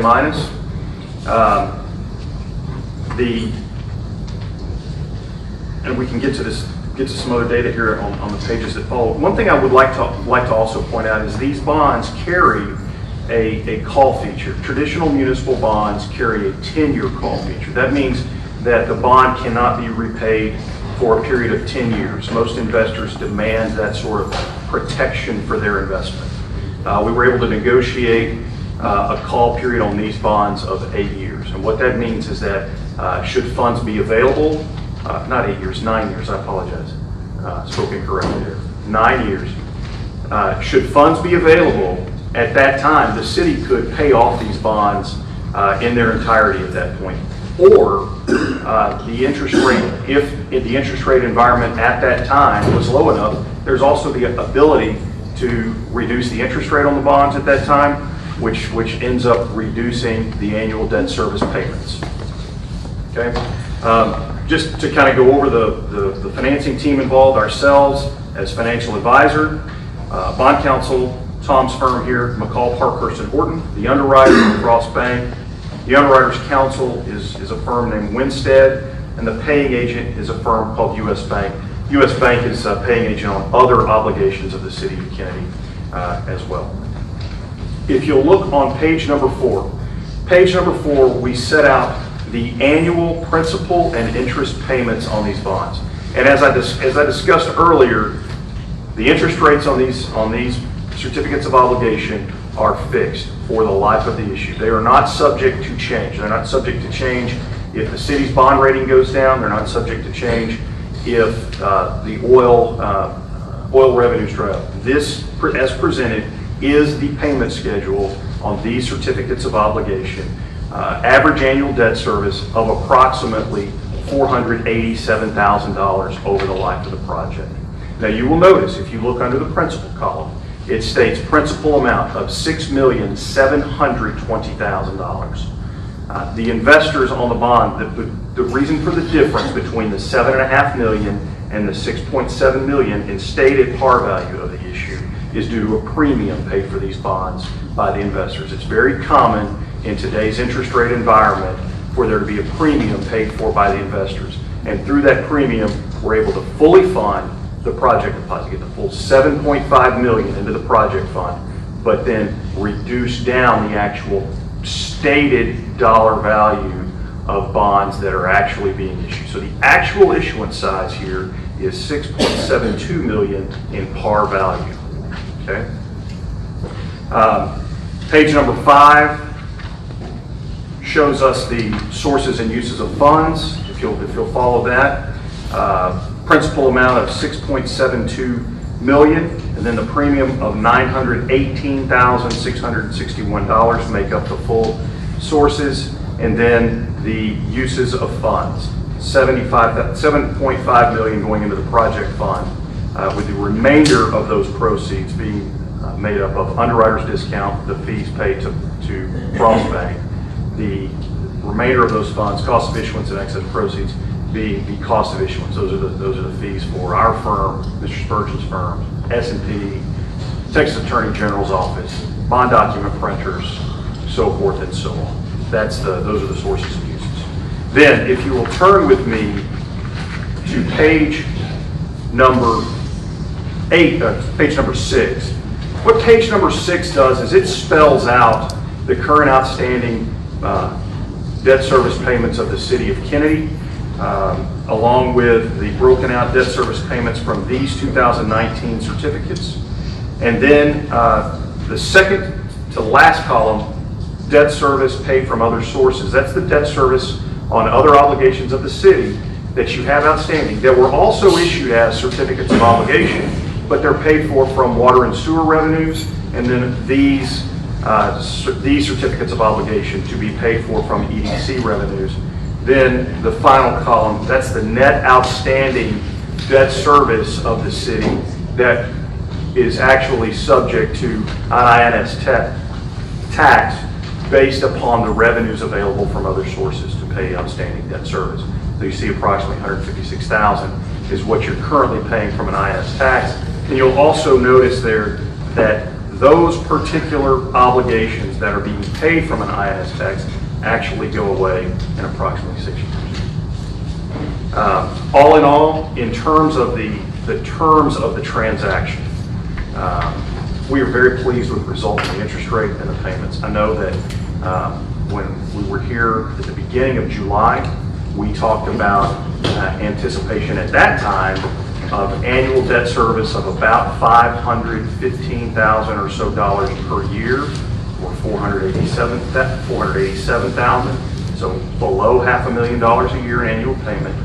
And I think even that $515,000 figure that we talked about in July was a reduction in annual payment requirements from what was originally discussed regarding this project. I believe that this project, when it was originally discussed, the payment terms were approximately $560,000 to $570,000 per year. So this debt service here on this actual obligation is well beneath that.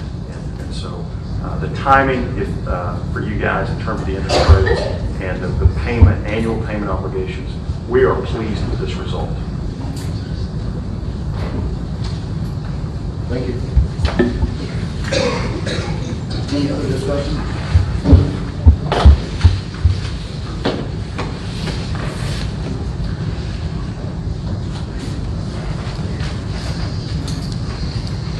If there's no discussion, call roll. Counselor Briones? Yes. Counselor Wynn? Yes. Counselor Sines? No. Counselor Connor? Yes. Counselor Wire? No. Motion passes. Thank you, guys.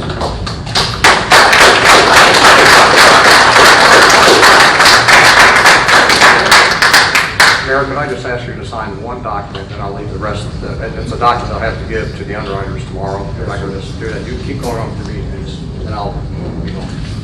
Consider item number 11, consideration of possible action in regard to acceptance of a bid for demolition of the 106 Craig Street building from American Abatement in the amount of $58,272,000 even. Any movement? Make a motion to consider item 11 on our agenda. Second. I'll second that.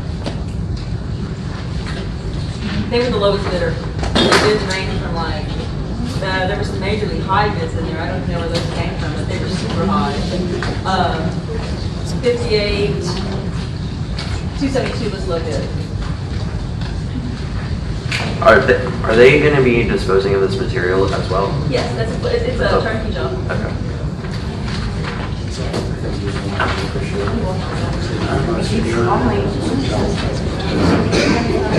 Thank you. Thank you. Hold on, let me put this next.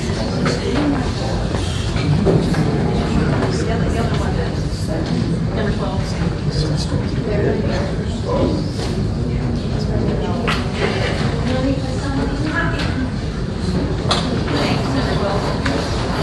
I need to walk out with you for a minute so they can show the rock sign. Okay. Consideration of possible action in regard of acceptance of a bid for Cottonwood office annex building from Gurley Contracting in the amount of $702,597.09. We've talked about that bid. That did not come in competitively. We only had one bid. And I talked to Hector. David and Steve had a different idea. They're scared if we rebid it that we might get a higher bid, but we're hoping that we can attract some more local bids. Hector's actually contacted people to rebid that project. That was, we were not anticipating a bid that high, but it was our only bid.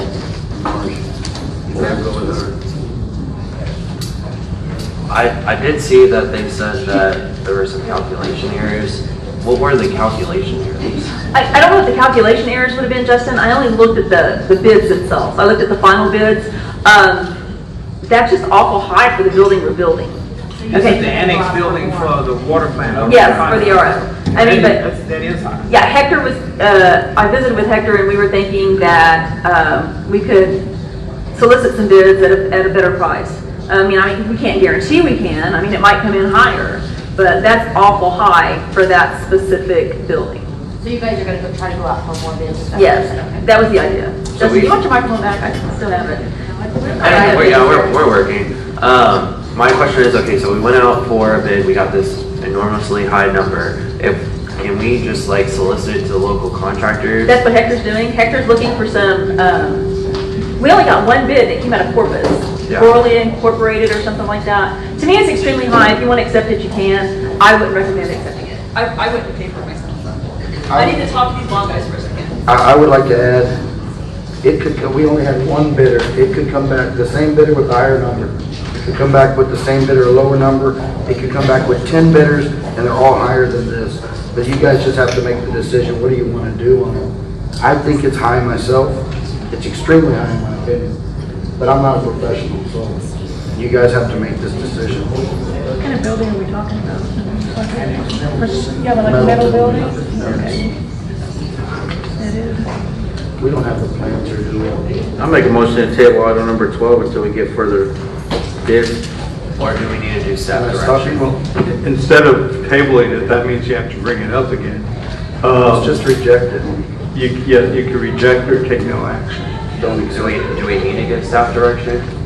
I think they have it already. Okay. So if you just reject the bid or. Make a motion to reject the bid. And I'll second that. Any other discussion? Call the roll. Counselor Briones? Yes. Counselor Wynn? Yes. Counselor Sines? Yes. Counselor Thomas? Yes. Counselor Meyer? Yes. That was nice. Now back to you. Okay, let's go back to item number 11, consideration and possible action in regard to acceptance of a bid for the demolition of the 106 Craig Street building from American Abatement in the amount of $58,272,000. Any movement? I'll make a motion to consider agenda item number 11. And I'll second that. Discussion? That seems to be a fair price. She said it was turnkey. Yeah. It was the lowest bidder. Amanda, I don't want to put you on the spot, but is there anybody here that's actually seen the plans? Because I want to make sure that we're removing 2 feet below the concrete, or at least the concrete. And that's an awful lot of concrete. For the number 11, I have not viewed that. Lou, do you have any information on that? Craig Street? Craig Street building demolition?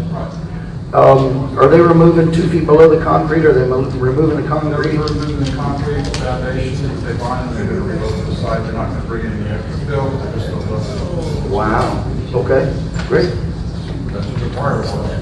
Okay, that sounds good. It's a dang good bid in my opinion. Good, thank you, Lou. Answers my question. Any other discussion on that? Counselor Briones? Yes. Counselor Wynn? Yes. Counselor Sines? Yes. Counselor Thomas? Yes. Counselor Meyer? Yes. All in favor? Motion passes.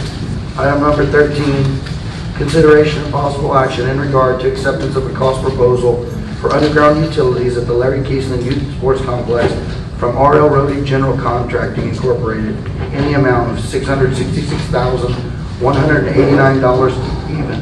Any movement? Make a motion to consider item 13 on the agenda. I'll second. Is there any discussion? I just would like to reiterate that that is part of the 7.5 bid. Yes, sir, that is correct.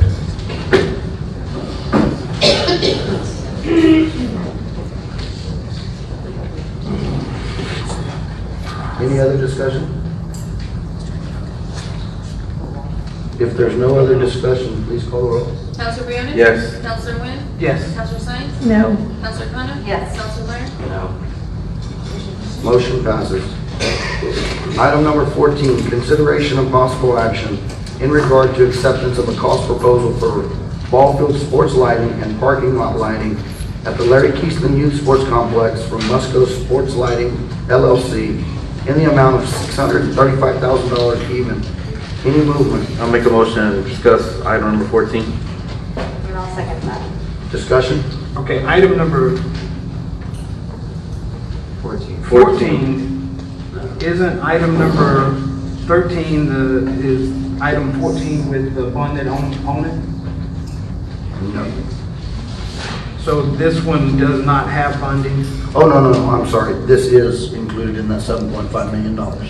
All of it is Leslie. So and the bonding is, I'm talking about the bonding because when I read the contract, it had 2 different totals. Had one total where they had insurance and bonding, and one in this total where it didn't have insurance and bonding. My understanding is it should, and it does, I don't have the contract in front of me. The contracts are in my office, but all of these people are bonded. We can't hire somebody that's not bonded. Well, the contract, y'all sent us a copy of it, right? Did it say that they're not bonded? Yeah, it Because it did. came, all these are off my board, Leslie. I understand, but I'm just going by what I read. Let's see if I can find it real quick. Really good question.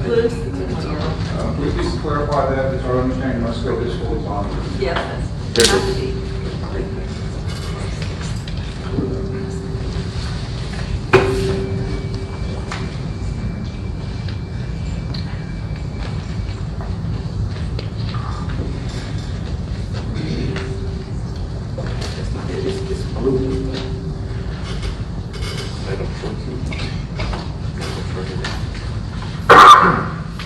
This was for the meeting that we were gonna have, Last week? last week.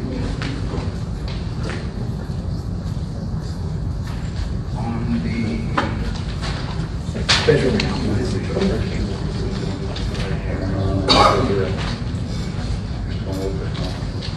This one? Yeah. See, when you go right here.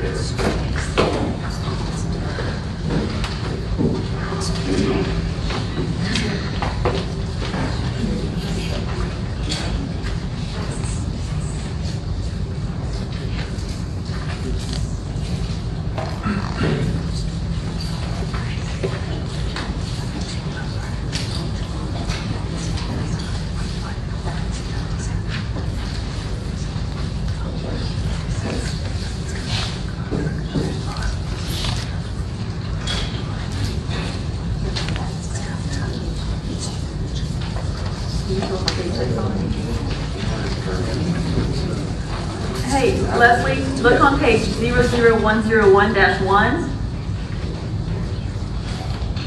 If you look at number 3 and number 4, qualifications of bidder and performance bond and payment bond. It's in there. Okay. It's on page 00101-1. Well, I'm looking on the bid where you guys sent it out Monday. You've got 23 pages. See at the bottom of the bid, it says revised numbers to include sub-bond. What page, Leslie? Page 23. It says revised numbers to include sub-bond, subtotal 625, 687, bond 27,000, buyback, buy board fee 13,000, total price $666,189.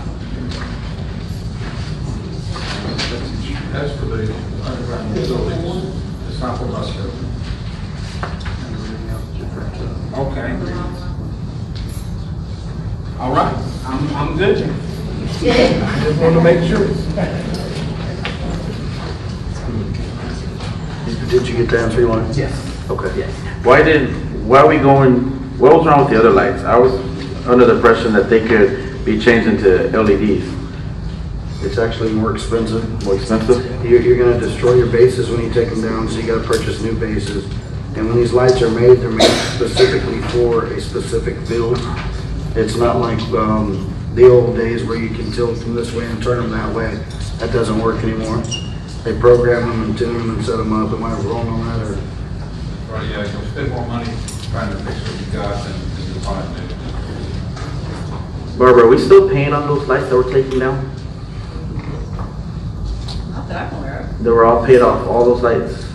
I know we had the Wassel Field added in 2013. We haven't sent anything. Those were Muscat lights. We have not sent anything to Muscat lighting.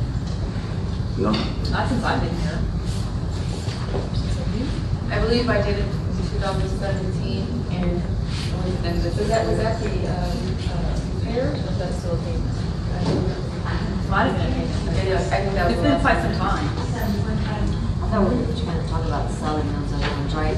What are we gonna do with those other lights, if you don't mind? That we, I think we talked about last time that we were gonna sell them, there was a school that needed them or something, what was that? Lido did need some lights. They didn't come up with any kind of money, unfortunately. Tim with Musco Lighting is looking for a place to go. But again, when you build a new field, you can't take the old lights and use them and expect perfect lighting. So that's what he's looking for, somebody that has an older field where they will be able to use them, but they're not specifically made for that field. But it would be great to sell them, and then if, in the worst case scenario, use them on some other projects that the city may do in the future. Or can we give those lights over to 4B and they can light up that walking trail at night? A lot of people complain that it's real dark out there. That's in the process of being done now. AEP is, the Parks Board has made a deal with AEP, and 4B's funded that also, and they're having lights for them. The school does need some lighting, and they did ask about some of those lights to help them with their football stadium. Their lights aren't really good at all, so that's something that we need to set on the agenda and see if we want to help the school out with them, or if we're even able to at all. But yeah, wherever they need to be used, we're open to any suggestions.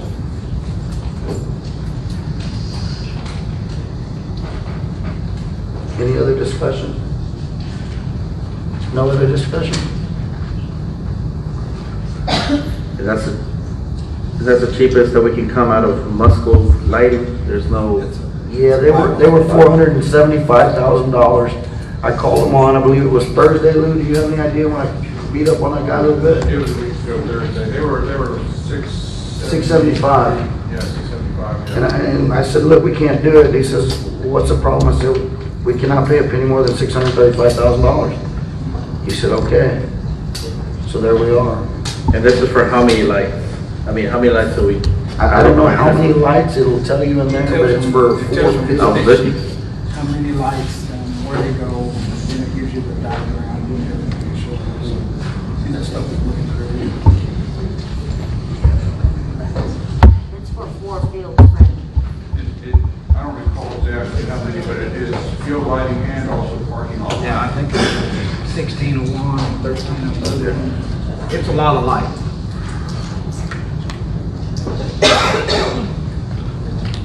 And those numbers track with the budget that we put together back in March or April, the $7.5 million. Those numbers are tracking right on.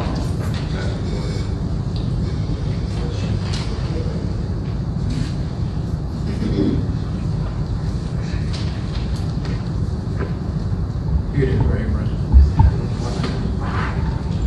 You have 13 area lumens, 13 of these 30-inch, and the base is 26. And then it shows how it lights each how it lights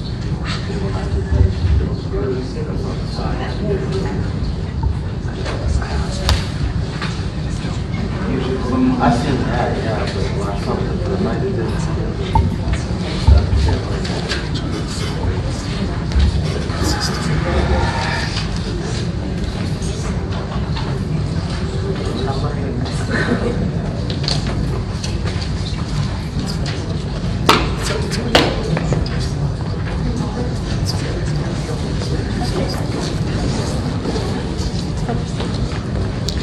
Is there any other discussion? I thought you guys were looking for something. Okay.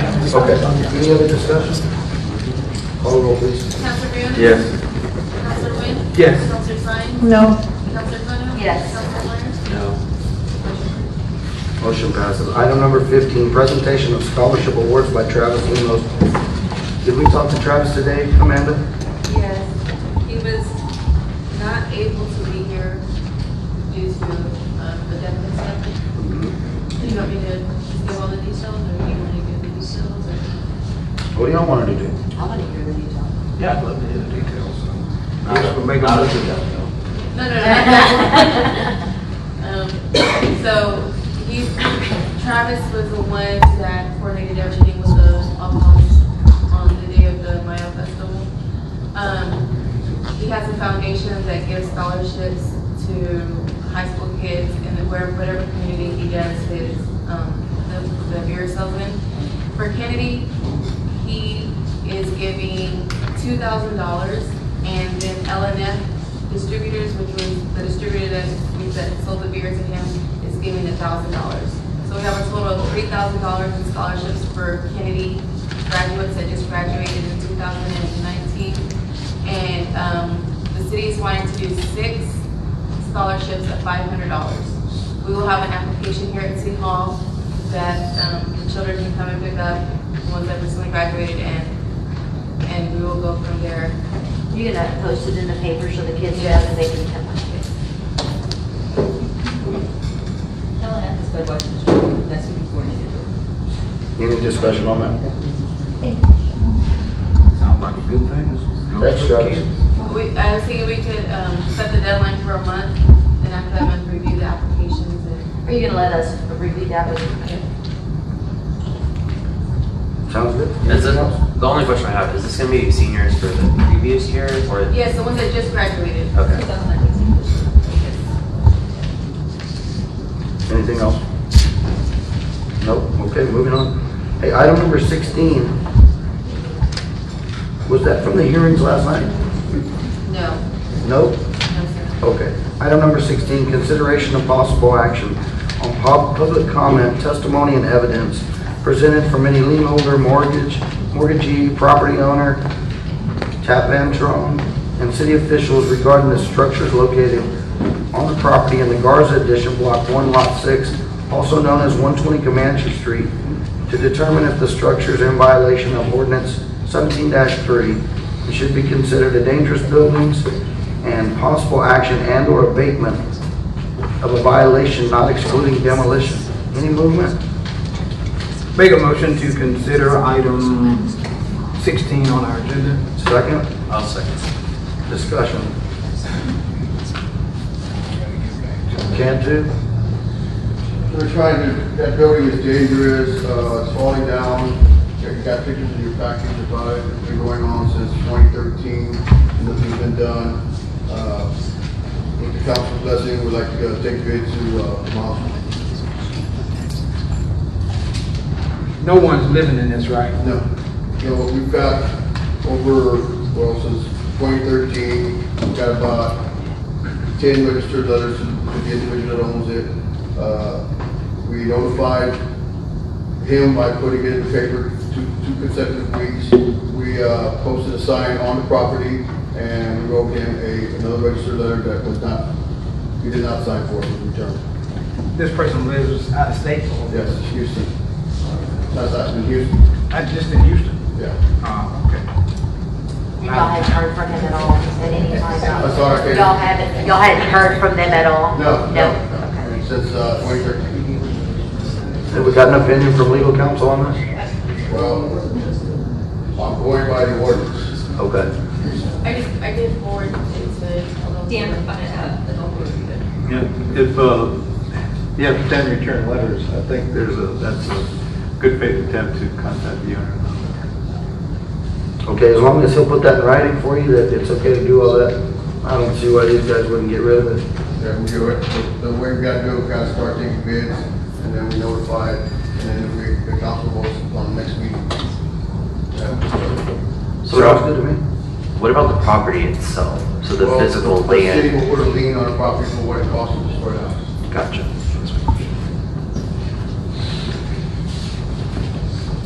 Any input? Discussion?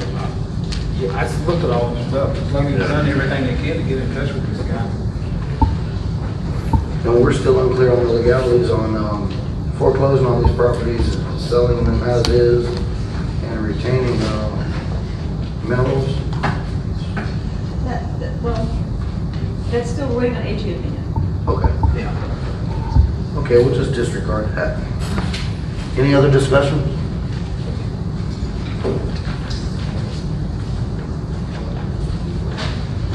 What action would you like to provide in your motion?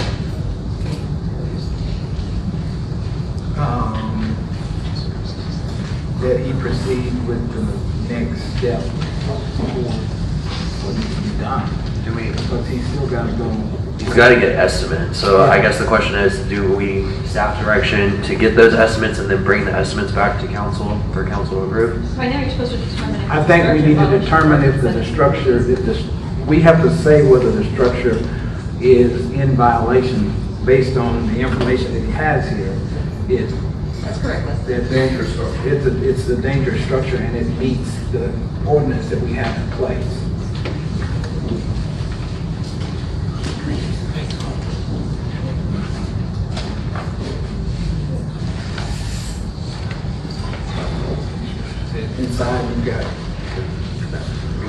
guess the motion needs to be that we make a motion that we do consider this property to be in violation as a dangerous building ordinance. And so then we can go ahead and move forward with the next steps in taking care of this building. Second? And I'll second that. Any other discussion?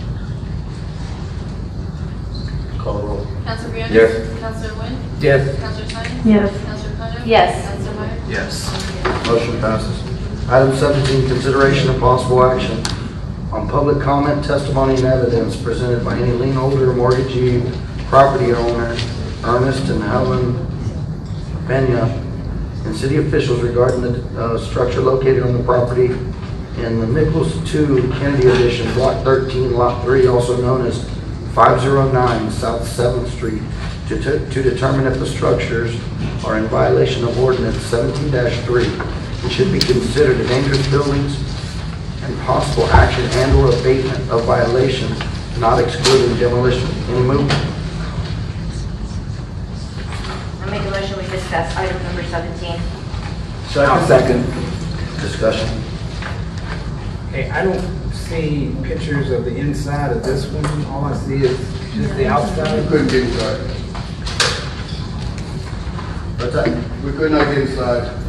Is that the house that burned? No. No, that's a different house. This is, there's a lot of activity going on there a long time ago. It's been going on since 2015. They started on it on 2016. Again, nobody's answered their letters. Nobody's replied back. Nobody's done anything. There's a RV that's turned over in the back that people were living in. And there was a lot of other forms by the chief that there's a lot of drug activity. So somebody's living in this structure. We don't know, we can't get that. Do they have power? Oh, no. Do they have water? No utilities. Okay. No utilities. So there was a statement in here, and I won't read the names, but there's a statement in here that says it's about some trespassing. Was she just, I'm not understanding what this statement is that she wrote. That was somebody else that put that into the package. This has been going on since 2011, I believe.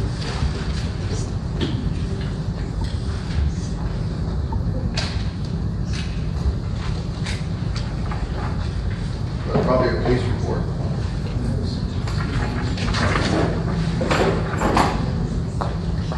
So I'm going to assume that this person that is stated in this, doesn't have anything to do with this property, she was just found there trespassing, is that, Exactly. that?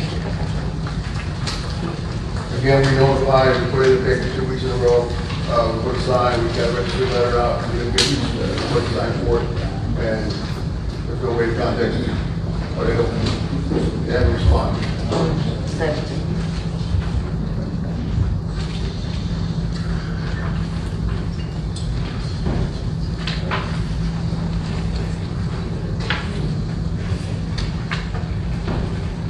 And this is owned by an estate and the Sure.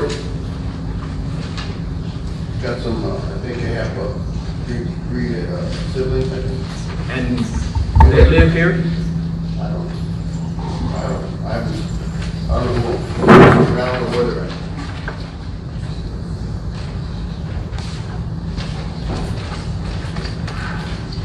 You have the proof of publication? It's in the package. There's a picture of the sign that we posted, the letters in there, and also the newspaper article.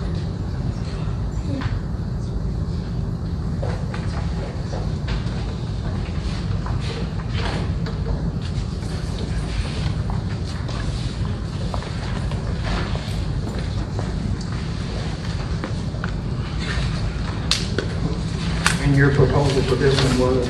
Demolition.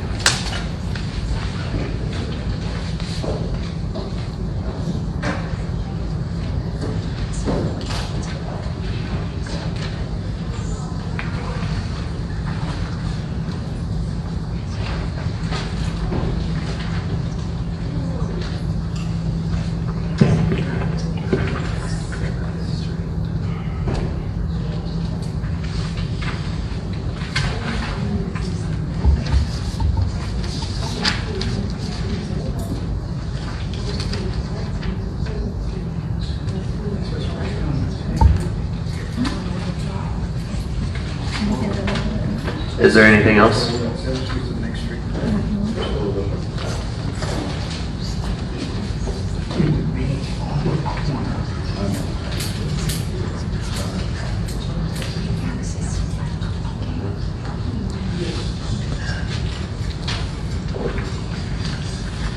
And from a legal aspect, have we dotted all the i's and crossed all the t's? It appears so, yes.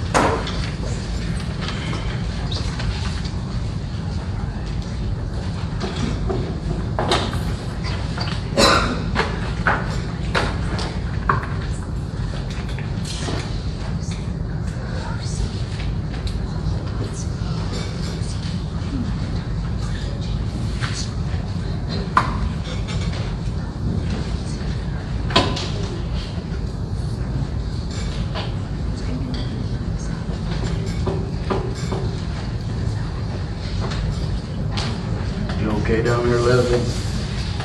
Yeah, I'm just trying to figure out where it's at. It's Yeah, I in don't- my district. Seventh and Margaret. So, yeah, Seventh is Margaret. Okay. There's an empty lot. Across from the other side of the road. It's an adult house.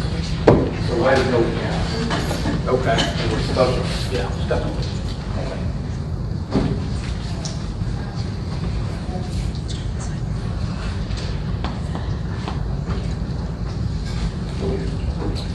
I like that we're cleaning up the place, but I just want to make sure we don't tear somebody's house down that we have to buy later.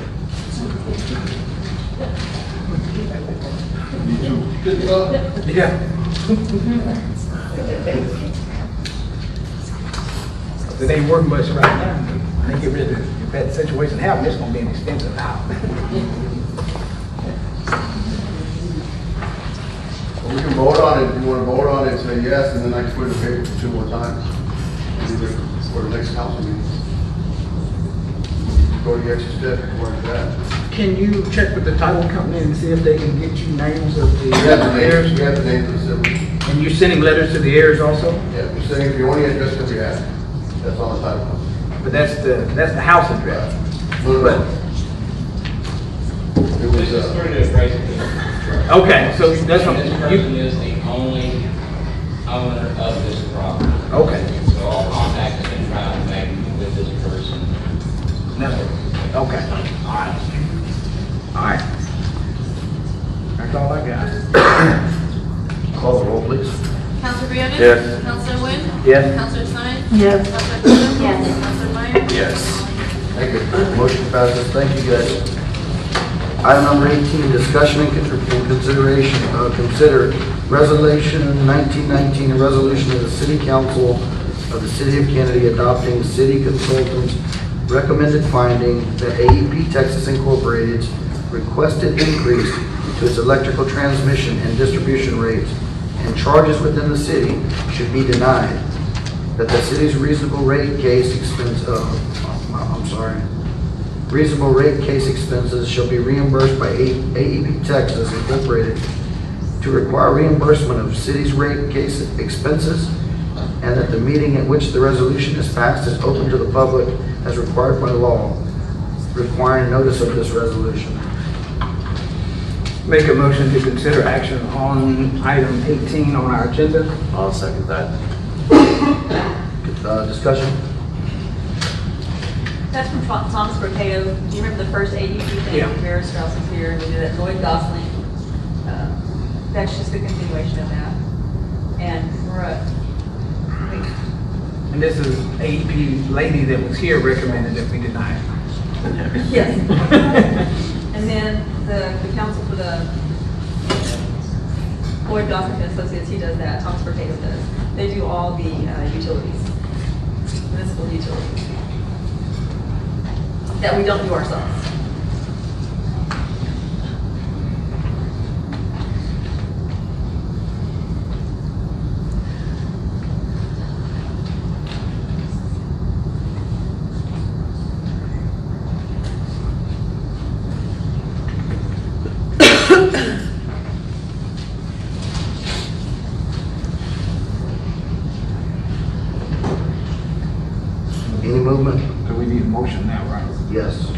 make a motion that we deny the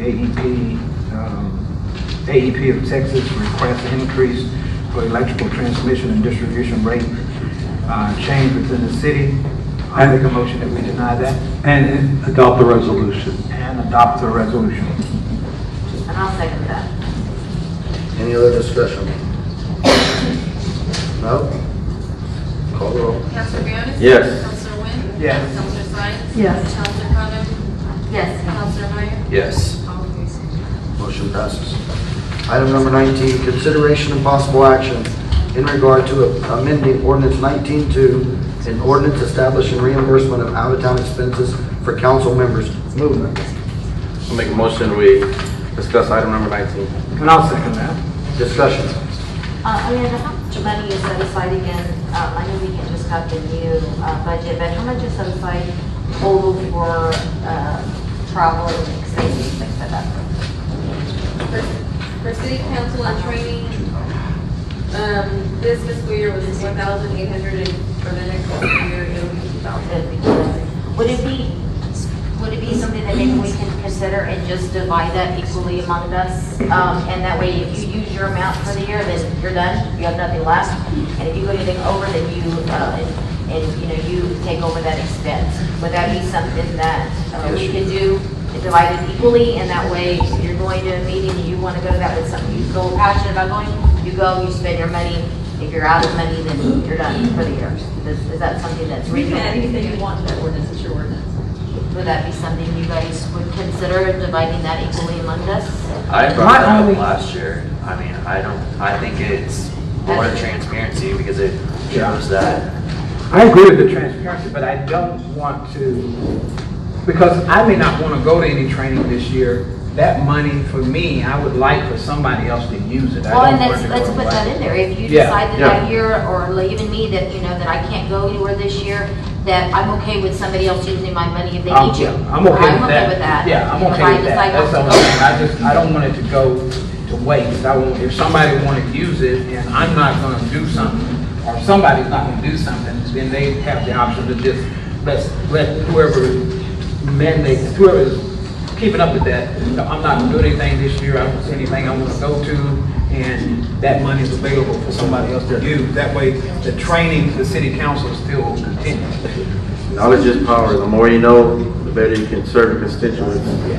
Let's just make sure that we're picking good workshops and good things that pertain to Kenedy and the things that we're doing here in Kenedy, not something that we're not doing in Kenedy, it's something that Austin may do, and we just doesn't benefit us here in Kenedy. Let's just make sure that we're picking those good trainings that benefit us here in this town and the size that we are here. I just think that's the only thing we should. And if I recall, the mayor did really want to be involved in this, so do we still want to go to the mayor to approve all this, or?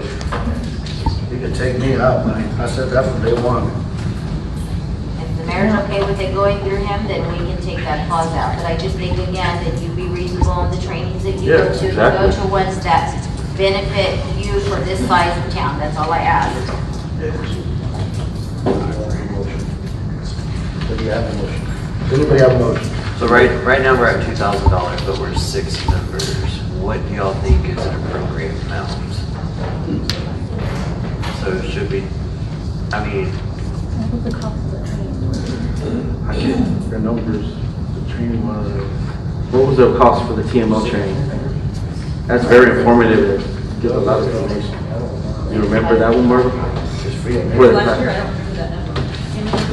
330, about 330. 330, I was gonna say about 375. If you split it between 5, then it'll be $400. It's $400. Because the mayor said that he's okay with his portion being divided amongst us, so. He does it online. All right, and so it would be $400 per member, and then the option that Leslie or I or someone else doesn't go, you have that money.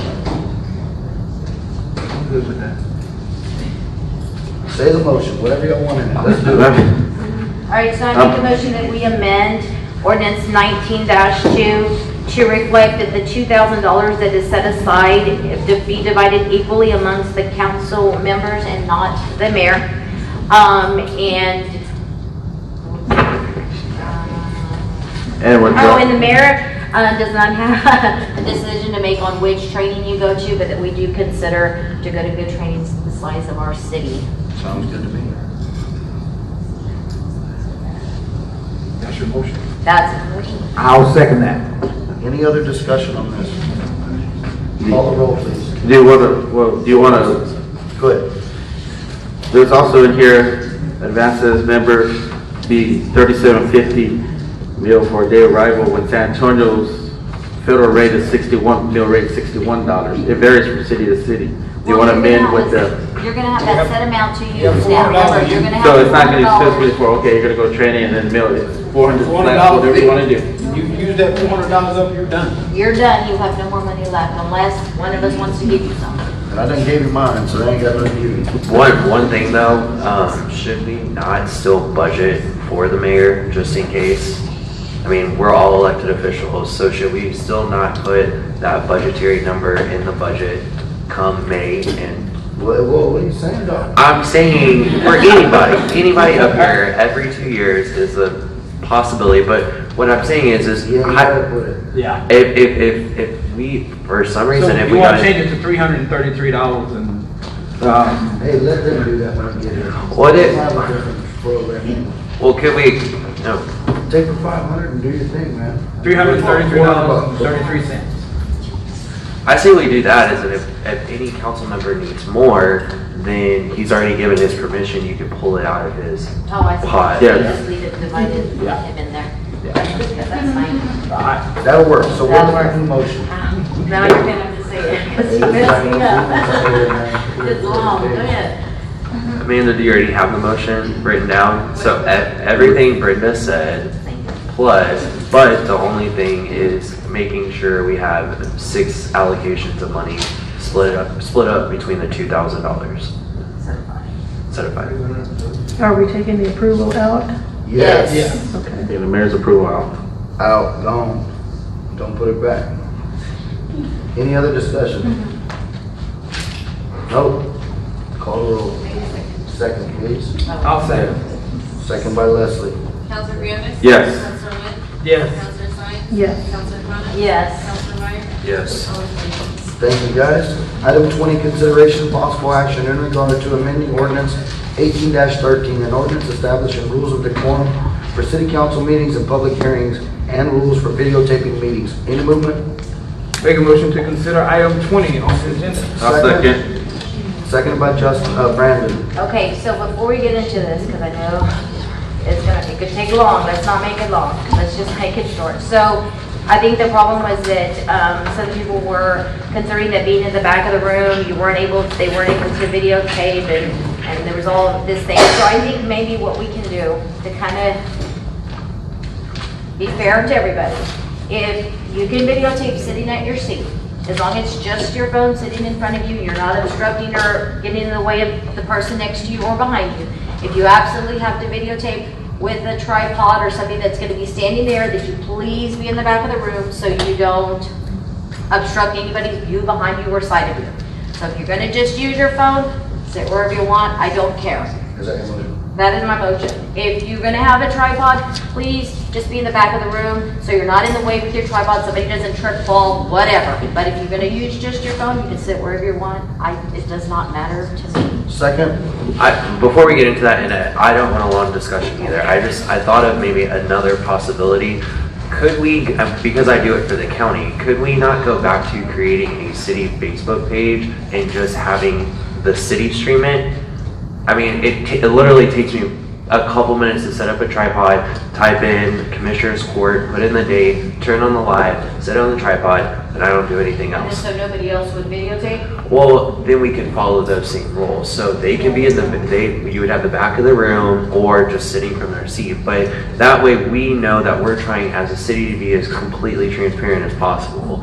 Well, And we are transparent, Can we- Justin. There's a lot of other things we could be more transparent on, but videotaping is not something that I think we need to do. I mean, it's something I already talked to Chief Ash. We have a surplus iPad, so we wouldn't have to buy a device. We would not have to designate any funds for a line. All we would have to do is connect it to the Wi-Fi, create the page, and then if Amanda wouldn't mind, and I wouldn't even mind just doing it for you, where we could just have a live stream under the city page where it could just video, and I mean, it doesn't hurt anything, and it's actually very informative. I know it's been very informative with the county. I think that's a good idea. Great idea. Because that way, if somebody want to see it, they can look at it on the city's page. Webpage, and it's all there. They can go back and look at it. If they need some information, they can go look at it. No, our municipality size, we don't have to. It has to do with your population. So, I mean, I post it onto our county website because I don't mind doing it, but it's not a requirement for our size. If you're like a county, and I think it's 125,000 or larger, it's something statute says you have to do. Now, municipalities, I don't know what the size is, but it's not an official archived item. My understanding, and I could be wrong, I'm sure he's fixing to let us both have it. If it exists, you gotta store it. You don't have to you don't have to make a video, but if you do make a video, you gotta store it. It's, and that goes with y'all's whatever storage or destruction policies you have. And it's, so in a sense, it depends what the city has. I don't know particularly about a lost city, what that may be. It's easy to find out. But, yeah, if we can access this, or the public can access it, that's more transparency. So maybe we shouldn't make a motion until we figure out that, to make sure that we're doing it the right way, and then we can come back and bring it back and put it all on the table how we want to do this. Yes, and you made an amendment to the amended ordinance, so that would be put in as well. So that would be a good idea if you bring it down. And they can record with the device in their hands or wherever they sit, correct? So say making sure that's still in effect even with the city page. They can do verification, can go back on it and go from What I'm there. saying is, if you're gonna, we all gonna have to agree about this, but what I'm saying is, if you're gonna sit in a seat and it's just your phone and you're not obstructing the persons to the right, to the left, or behind you or in front of you, I don't care where you sit. If you have to have your system on a tripod, please sit in the back so you don't get in anybody's way, you don't trip anybody, nobody doesn't fall, nobody gets hurt.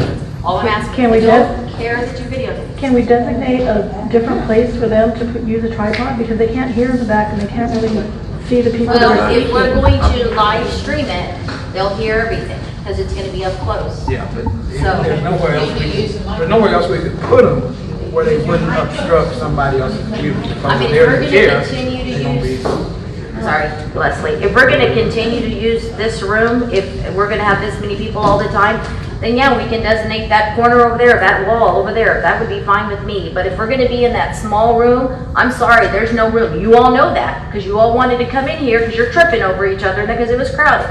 There's nowhere to put them on the side, on the aisle, in the front, anywhere but in the back, so they're not in anybody's way. That's unfortunate, but that's just the way the room is laid out. I can't change the building size, I can't tell them to go tear down a wall, I'm sorry. But if go ahead. If you are going to record and you're in there, they have mics that pick up. If we're talking into these mics, they have mics that pick up the whole room. Just get you a better mic. If you use them.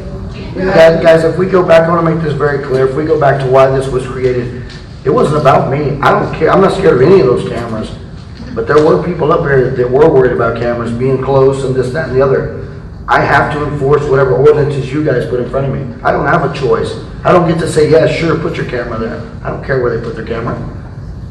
It makes no difference to me, but at the same time, I'm not going to worry about if they can hear it. If they decide to put it over there, they have a cheap camera. Get a microphone, do what you got to do, bring it to the meeting, and let's do it. I mean, it makes no difference to me. But by law, I have to follow the ordinances that these guys put in front of me. And if it says your cameras are in the back, that's what it is. So that's what I do. Change the ordinance to whatever you like. I'm curious, maybe instead of doing all these other ideas, and because this wasn't very effective tonight with the size of the room, what if we designated this our city council room, and then when we have an attendance that's of 5, then we convene into the chambers where there wouldn't be any obstruction for the cameras. That's a good idea. Good. I'm okay with that too, but the thing is that we're gonna have to make sure that we have the men here to do this, to do the tables, and then these tables have to have skirting, because I mean, you know, and Barbara's the only one today wearing a dress, but that's inappropriate for her. And, you know, we did make sure that the tables have skirting and we have everything set up for us. So we're going to make sure that there's guys here, Amanda, to do that for us. I mean, I don't care where we meet either. I mean, if all of you are going to show up all the time, that's great. It's wonderful. I'm glad you're all here. But, you know, when we have two people, all this set up for two people, And you know that's what what I'm happens, saying? look, you lost half of the crowd because nobody's really, so well, a few of them are concerned really truly about Kennedy. As you can tell, the ones that left, they don't care what's going on. They're just here for controversy. I would love for everybody to come up here. I would love for it. But how many times has it happened? It's usually 5 people, 5 or 6 people. You can have the meeting wherever you want to have it. It's your meeting. That was just another option. Yeah, definitely. I'm all for it. When you guys make the rules, I just have to enforce them. That's all. Okay, what was the motion? I don't remember anymore. I think we've kind of changed it up a little bit. You could table the item, and then I'm assuming that Amanda's took real good notes on how you want to amend it, So and they could be presented in another meeting.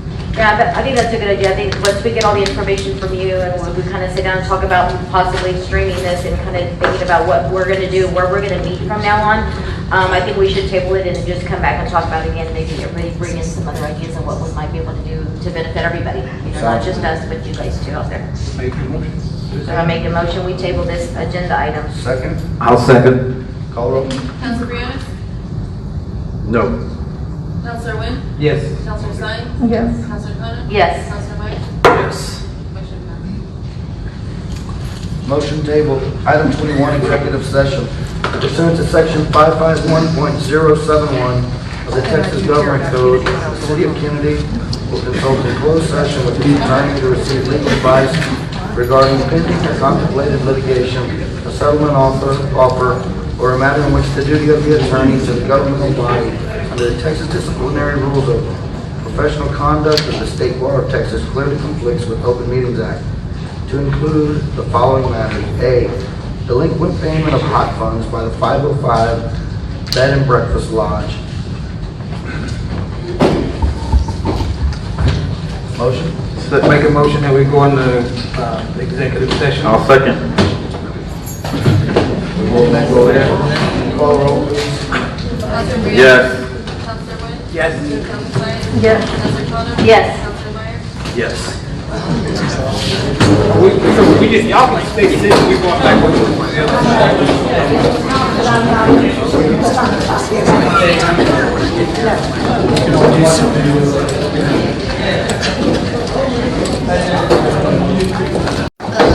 That's not good. Well, I'm drying my eyes out. I mean, I can't even think out because I'm looking at it. Thanks for waiting, guys.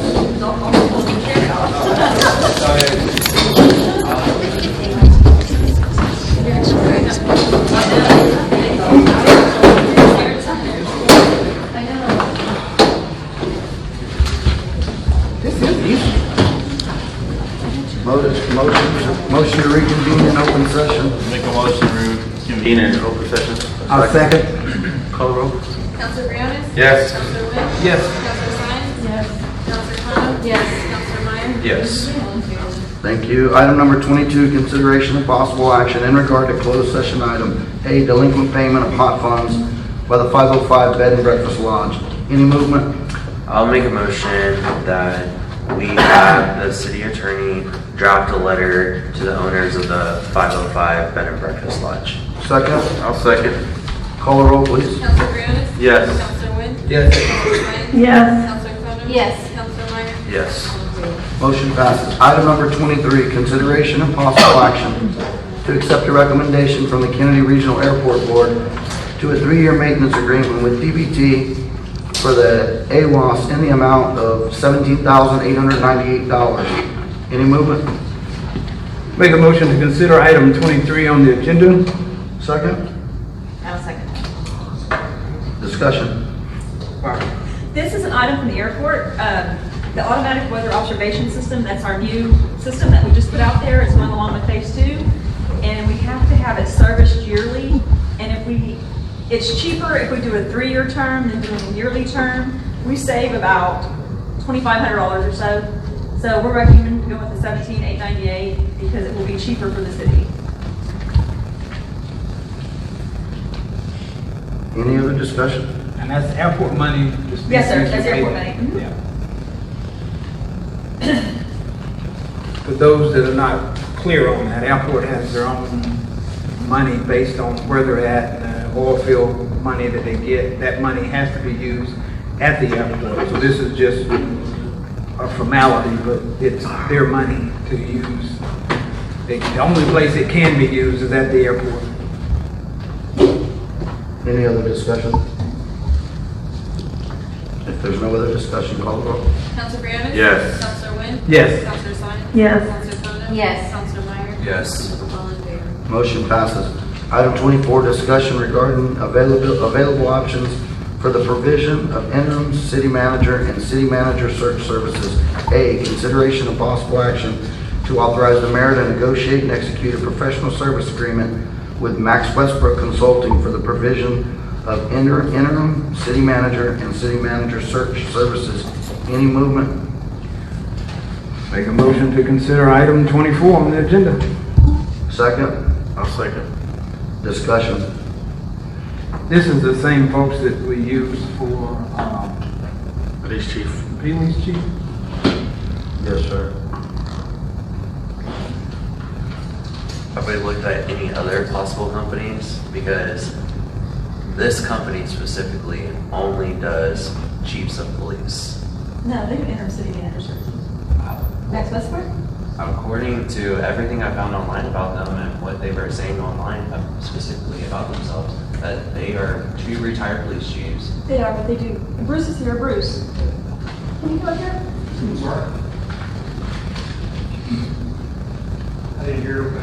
The question is, do y'all do city manager? Are you experienced with appointing an interim city manager? And with that being said, y'all have experience in doing it? I heard you say police, we've done primarily police, we've done probably placed a dozen city managers, interim city managers, and search, generally in small cities about the size of Kenedy, yes. Very, very similar process to the police chief search. Okay. Barbara, I have a question. I know we had talked earlier in the week, or I think late last week, and I'm going to ask you again. You're absolutely sure there's not anything we can do to keep you? I think it is really a crucial time with this water that if you leave and it's going to fall, we're going to delay us. That's what I'm most afraid of, the water that we're getting. I'm afraid that it's going to delay us, and it's going to take us longer to get where we're going, because you've got this momentum going right now with it, and I don't want to lose that.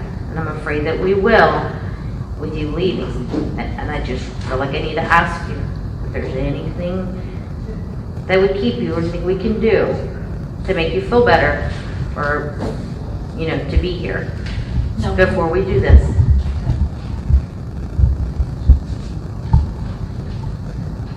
But thank you. Wow, I didn't expect that, Brenda. Any other discussion?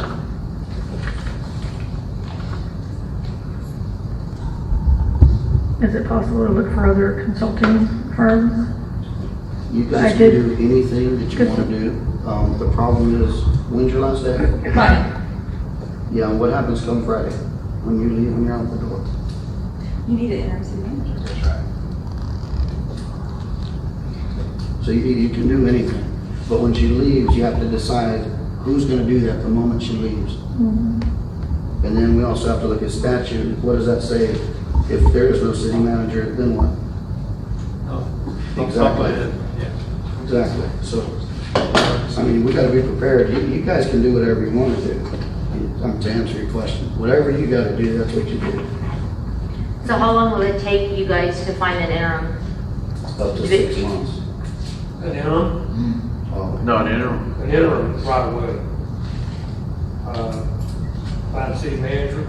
It's funny, I've already gotten calls, people already know that we do additional calls. If you get a lot of, you'll get 100 applications. You said 6 months, I'd say 4 to 6 months for this position. Do you have, do you have anybody in mind as far as interim? Do they feel confident this late in the budget game, being able to assist Amanda and everything that them working together to finalize this budget? That's really important to me. Totally understand the time you're at right now for budget. Yes, sir. The individual has served as interim in the cities of similar status as a city manager. Yes. And is aware of kind of some of our struggles right now, like the water issues. Fully. Okay. I just don't want to lose momentum.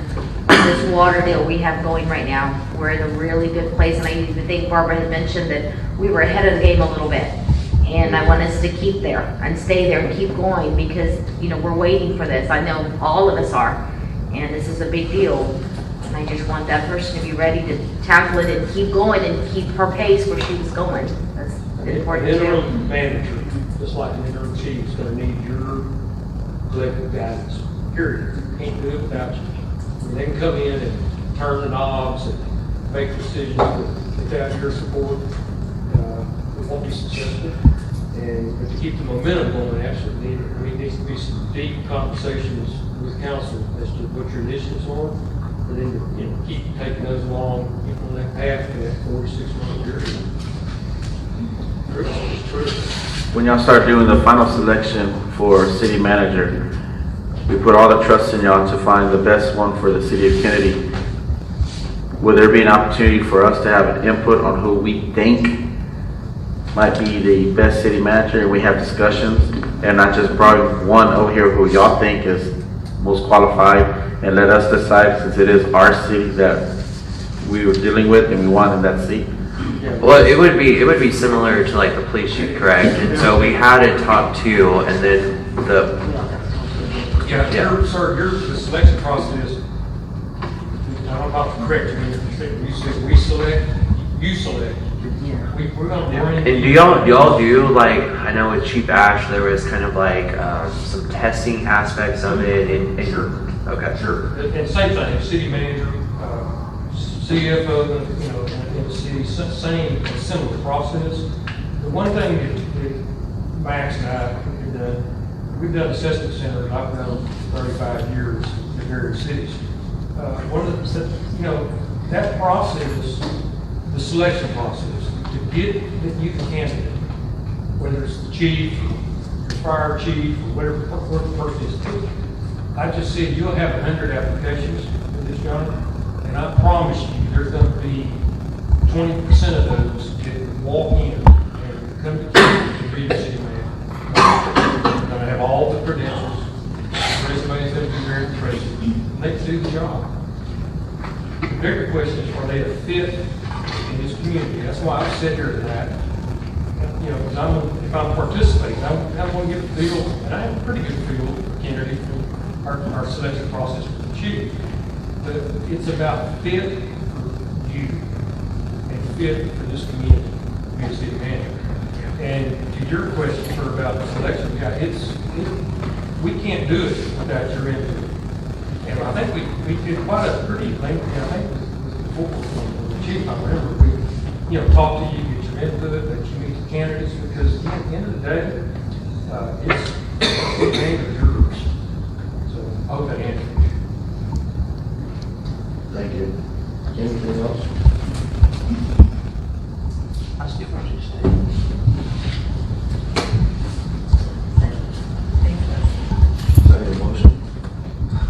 If I got a motion and she's staying, I'd make that motion right now. Well, you can, it's a discussion regarding available options. Well, her staying is an option. Yes. But we gotta get her convinced of that. I've been trying for weeks, I haven't had much luck, so. I think I'm good where I'm at this week. Thank you, Dave.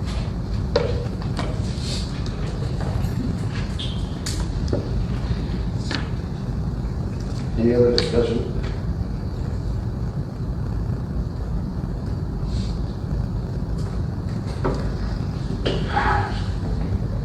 Well, you did a great job for the time you were here. I supported you the whole time you were here, and now you're up for leaving. Good luck wherever you're going. still determined. We don't know what's going on, but only you know what's going on, so good luck. That's about to change. Any other discussion? Call roll. Counselor Briones? Yes. Counselor Wynn? Yes. Counselor Sines? No. Counselor O'Connor? Yes. Counselor Meyer? Yes.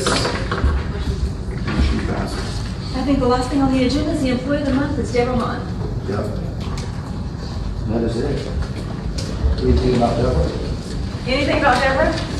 Yeah. She does everything that she needs to do and more. Very good employee. Yeah, guys, we were supposed to be up here tonight discussing if, how much this right away was going to cost us, but instead we spend a bunch of time with other things like videos and things like that. We got 7 more of these. Violations, and there's also information that will explain what actually goes on here at the city of Kenedy. And you can share those with your friends. Because the transparency only goes so far with this board, and we're not completely transparent, and we all know that. It has to stop. I'm tired of taking the blame for everything that goes on up here, and you guys are spinning the truth up. Can we go home? We can go home. Motion to adjourn. Second. Thank y'all for coming. Really, really enjoy having you. Let's do it again next month. Back to house.